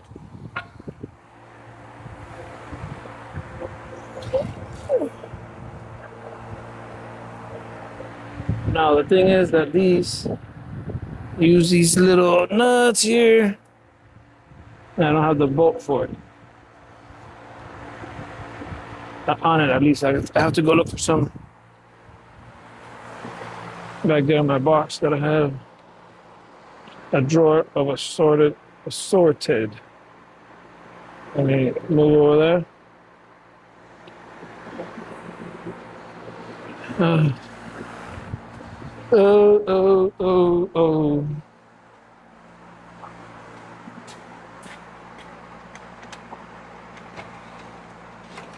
Let's see if I have this.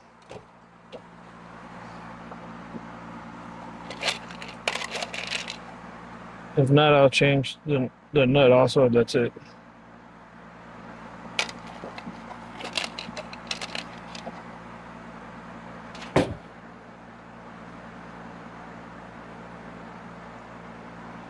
Because there's different pitches and there's metric, there's standard. All kind of cool stuff to complicate your life. And nope, I do not have that one. So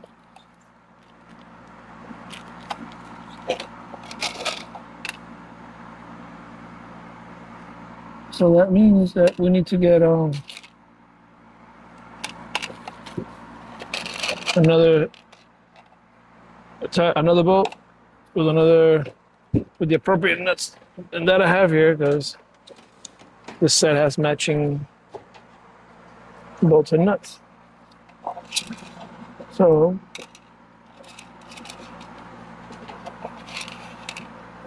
let's get ready to rumble.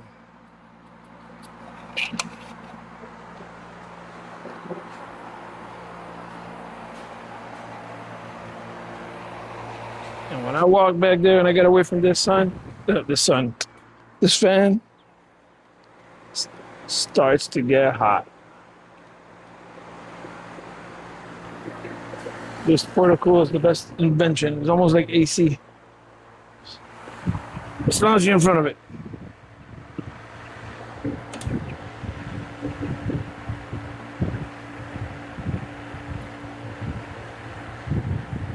Where are you? There we go. Oh, I gotta get a washer for this. Oh, I forgot. Just that hole there's kind of big. Let me see if I got some here so I don't gotta walk to that area again.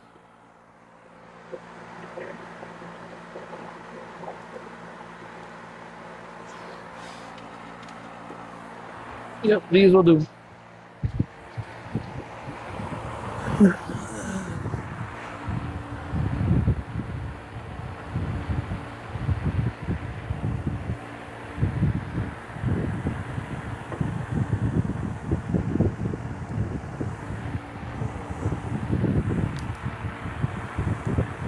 gonna need me a flathead to hold the nut up while I catch it because this is a different style. A different style there. And then I need a fillet. What happened to that fillet I had around here?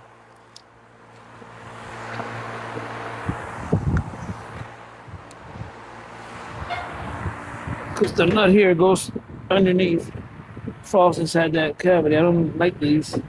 This is the 4-wheel style, which I don't like.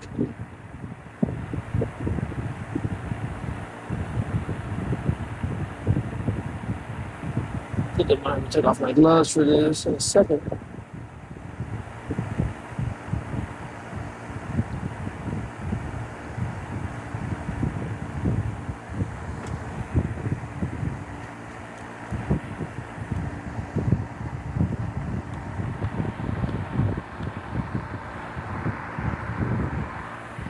This is harder to grab everything here.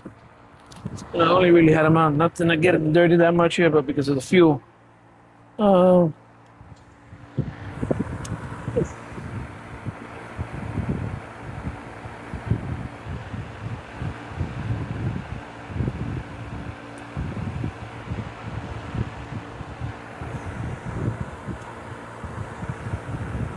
yeah, these are a little pain in the butt.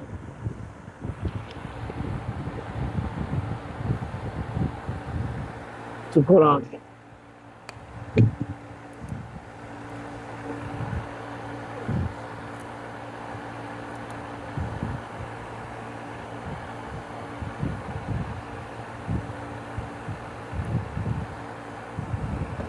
If you had another hand here, it'd be a lot easier.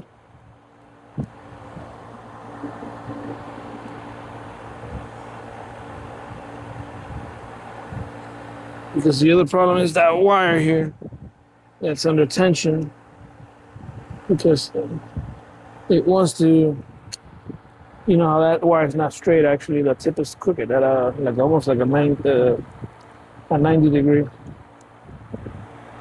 You see? And it fell.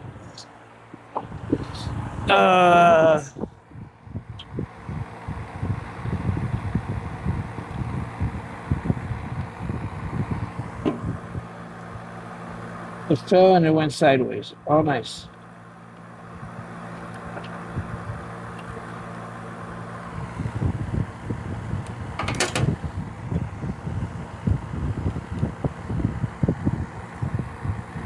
Whoever invented these should be fired.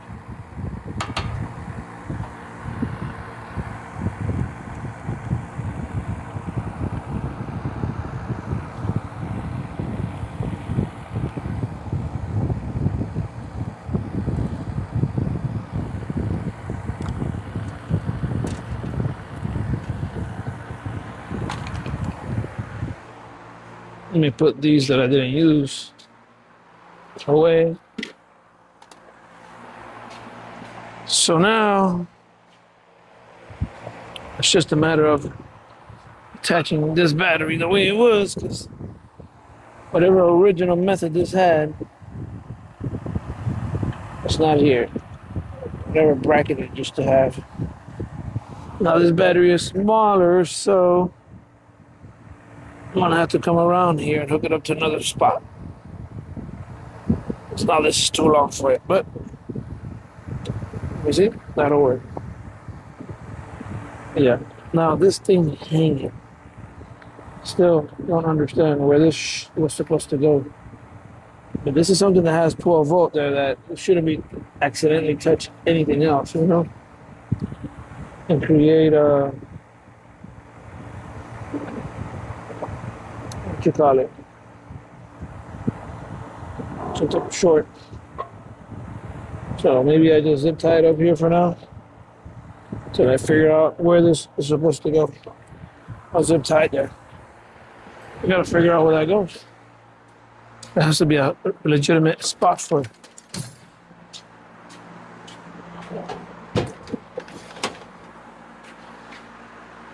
But for now, a zip tie is gonna do it.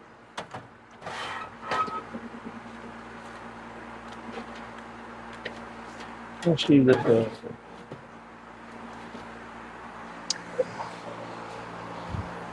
I don't think one of these is gonna make it. Probably need two. I'm still wondering where this goes. But oh well. We'll hang it from here, far away from danger.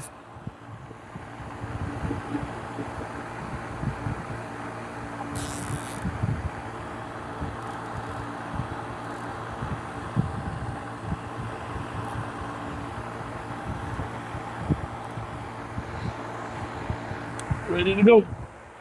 So this starts up and turns off perfectly. I don't see any gas dripping anywhere. Try it again.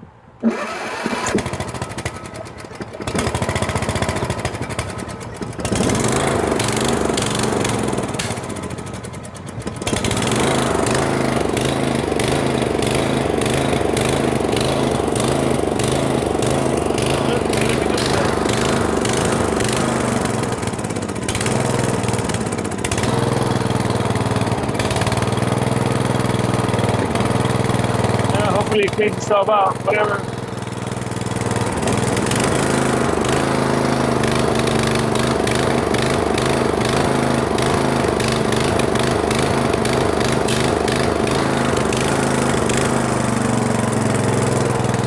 Hopefully it cleans itself out. Eventually some debris is in there still.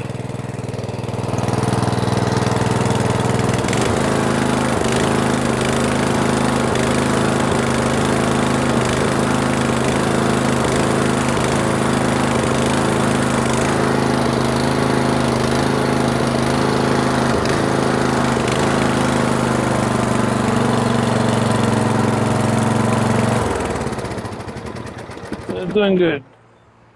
It's clearing out whatever it has in its way. There's some, you know, again, that carburetor, as much as I clean it, it's not the same thing as a new one, you know? So I'll put that extra key away there.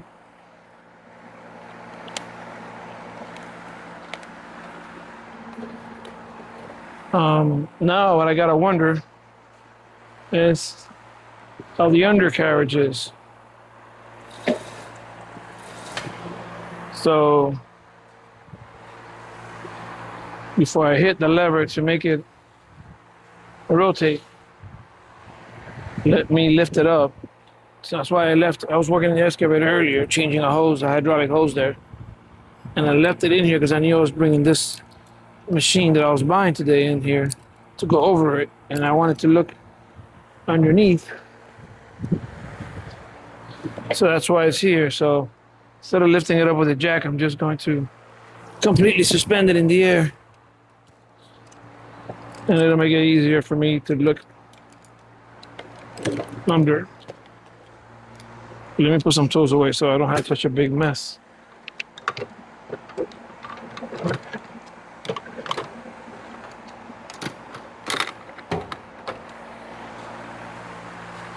Because if not,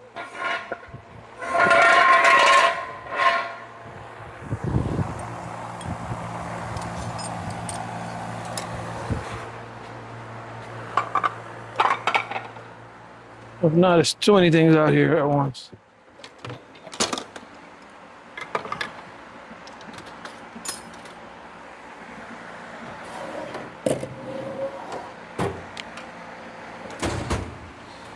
Now, how am I gonna lift this up? I guess a chain will do, but I gotta get some gloves. Hold on. And let me close this because I was checking the oil on this too.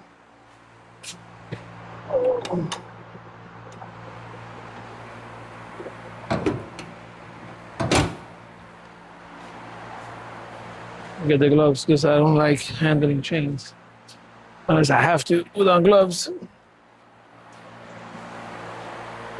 Why, you might ask? They mess up your hands. They're always have rust, and they're very, I guess you could say, coarse or something. So let me see what I can do here.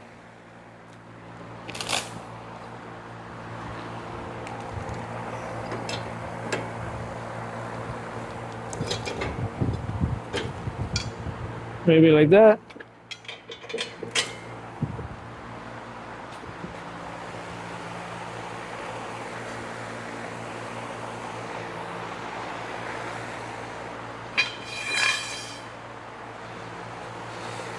Let's try to push it underneath where the bucket is.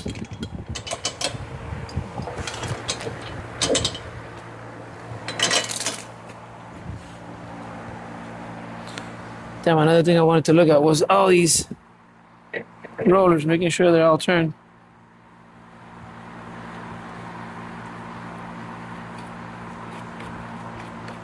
In case I hit something there.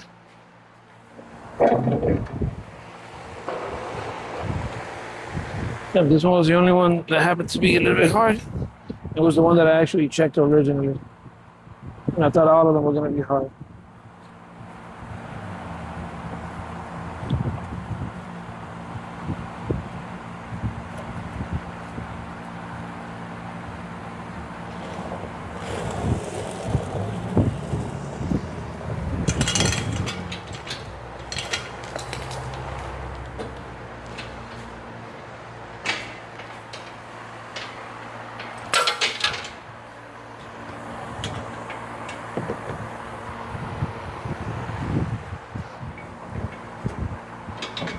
And put that bucket over there.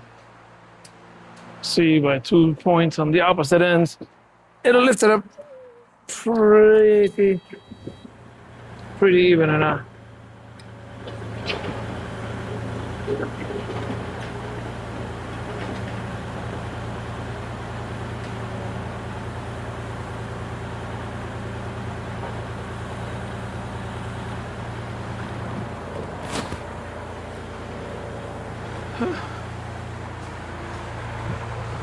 You know, before I hit start on it, you know, the blades, I want to take a look, make sure there's no stump or something stuck there that's gonna make me regret hitting the start position there.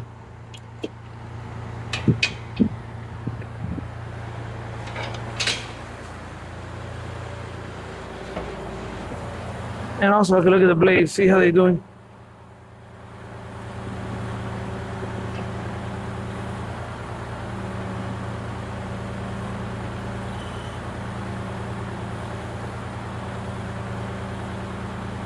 I gotta stretch out the chain to that side a little bit.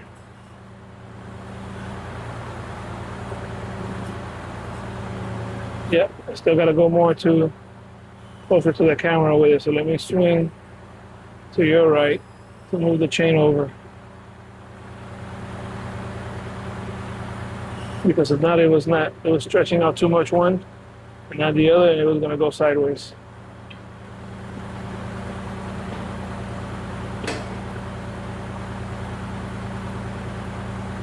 See what I'm saying? And it's still sideways. Still sideways there.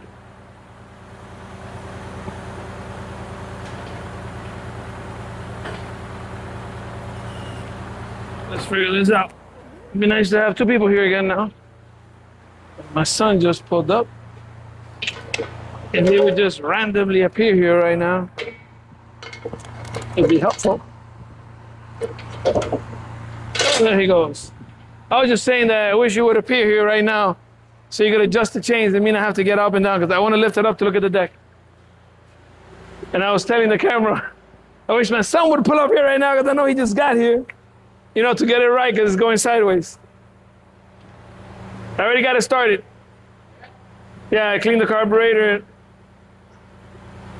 It's pretty even right there. The hooks are good, right?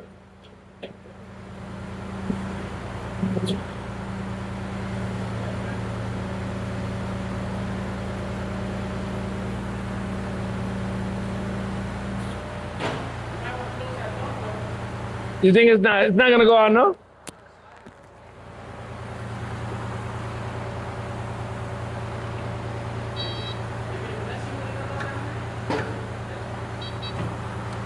What you said?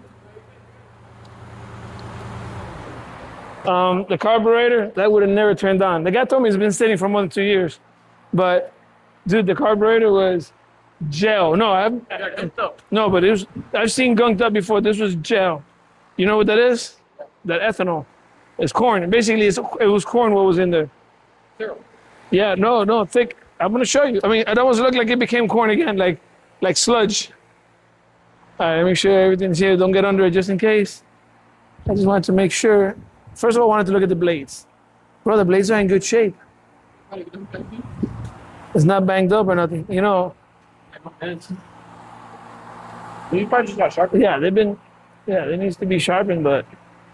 You gotta get one a lot. Yeah, I'm gonna paint it. I had mentioned that already. So these have been. The only one over there is the one that's really like seeing more use. No, but yeah, it's not that much use. No, it's not. They need to be changed, but it's not. Or at least you really just gotta do regular maintenance, like grease all the fluid. yeah. The 4 tires are flat, but he put air for me and everything. I think they're good. I think they'll do. You want to know? Bro, you know these. This is enterito everything, right? You know these go like normally around $800 to $1,000, $1,200. This brand, Swisher, $800 to $1,200, right?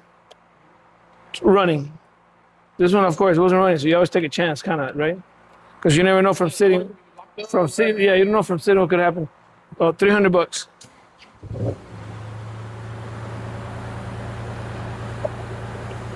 And one thing that I like was that the frame, the tubes and all that, nothing's like rusted up or nothing. I mean, the deck, obviously, always gonna have something. Yeah.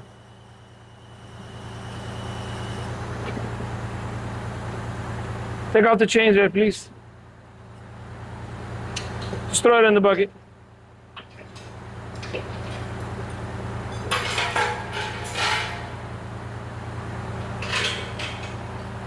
Oh, damn, you know what I didn't look at? Damn. I want to see how, here, put this on. I wanted to see how that engages. No, like that, yeah, yep, like that. I want to see, and I forgot, I started talking to you and I forgot, how the thing engages. You know what engages the blade? It's a lever there, but I want to see how it works. Yeah.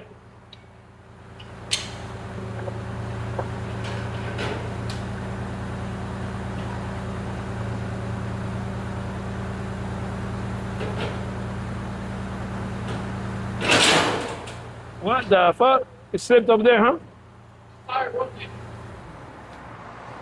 Okay. So what? All right. What turns it on and off is that lever. Yeah. When you pull it, go pull it. Oh, you can't even see it. But look, yeah. But I could tell that there's tension. Go right now. Look. Go put it all the way. Now take it off. So you can't even see it. It's through here. I gotta take that off to see that. Oh man, this fell off. I gotta put it back on. Behind the filter, like a pre-filter to the filter. So how much is it worth? This was the same size as our mower, 60. Yeah, but I'm saying how much overlaps into the mower.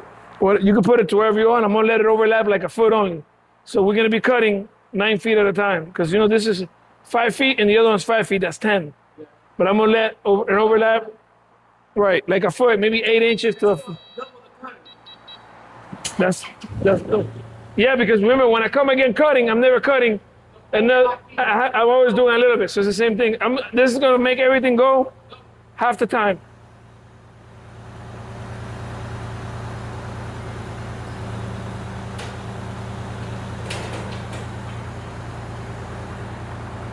Unhook it.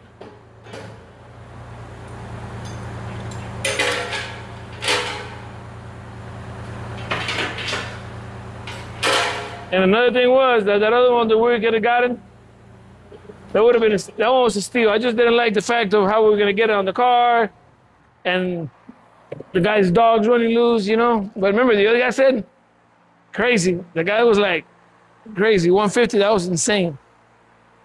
But it was missing things.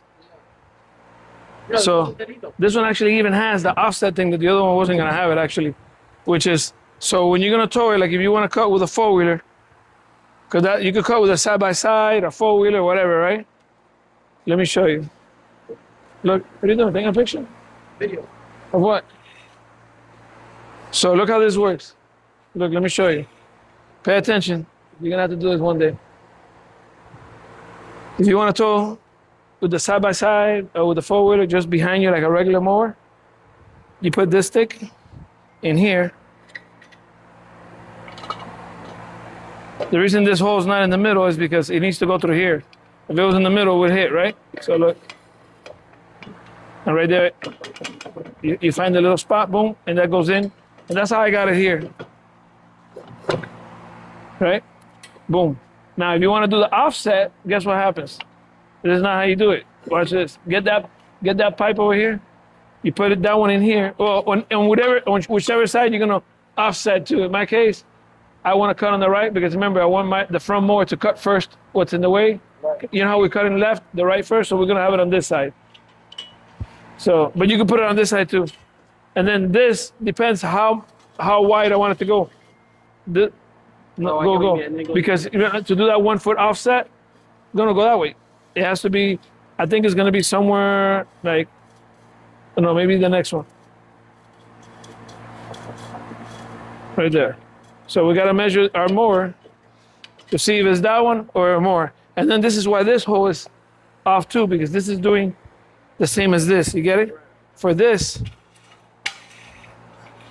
can go in there now and you can do the same thing. So put it in so you can see. You see? Yeah, I guess. Now our mower, I think it might have to go more out because on the next one out because. But does the mower have like that thing? What? No, but I could put that on. It's nothing. Actually, the little one has it. I welded one to it. I think it's gonna have to go more out because if our mowers, let's do the math. It's 5 feet wide. We need to be 2.5 feet from there. At least actually 2 feet because to leave that overlap, right? Let me show you. Our mowers. This needs to be 2 feet from here to give that because half will be 2.5, but you want to give it at least 5, 6, 7 inches. So this center has to be from where this is cutting 2 feet. So it needs to be more out over here. Go to the next one.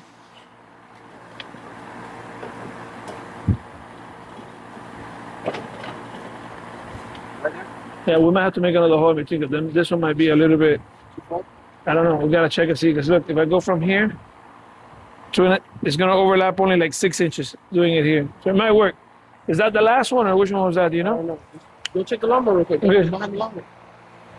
For Measure the middle of the lawnmower and measure out. well, I know that it's 2.5 feet because it's 5 feet wide. But you have to have it there to see really. But more or less, it'll be right there. Now take that off. Let me see what number that one is.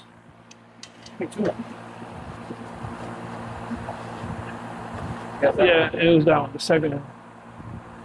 Yeah, but right now we don't need this because right now to throw it out of here. Yeah, put it straight. Yeah, put it straight. The fact that it had this, because those things, people don't use that because they just tow with a four-wheeler and they lose it. They put it away, and but one day they need a piece of metal and they use that one, you know? I put that there. You might as well store this inside, though. Huh? You can store this inside, right? I'll probably put it where the excavator is. Move it around.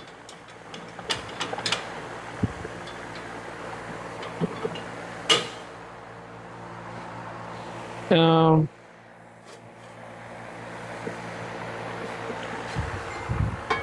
You know what? And this, you can store it in here. I don't know, but he didn't have it in there. No, don't let it get stuck. Put it on top, measure it on top. Just put the pin in it right there. Yeah, no, you can stick it into where we can put that one. It'll just stick out a little bit. What? You say? Yeah, 'cause we can store it in there, yeah. What's preventing it? Let me see. Right here. Let me see. Can we shave that down a little bit? Oh, no, hammer. No, it's here bumped out. No. Bring it here. I got the hammer. Come here. Yeah, we can just put it there, yeah. That stick out's not going to do anything. Without hitting. You see it? Yeah. That shit hard. Yeah, I think it's good. Try it.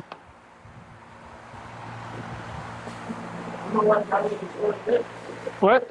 Yeah, right? Because the stick out's not going to hit nothing because that sticks out more.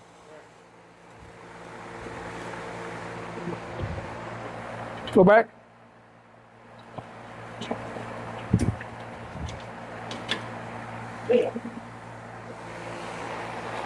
Now you come with the four-wheeler here. This one, look.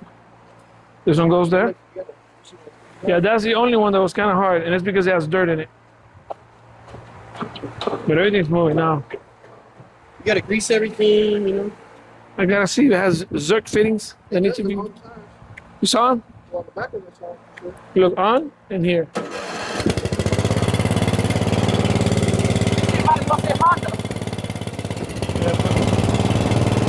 The carburetor, no matter what, that little bit of stuff, even though I cleaned it.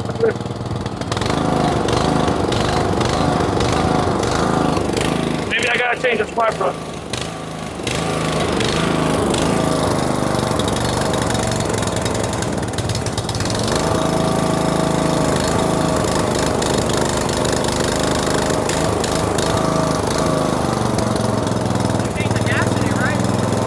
Yeah, the carburetor still has a little bit.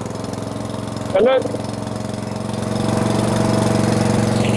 What do you think? Would it work? Get your hands out.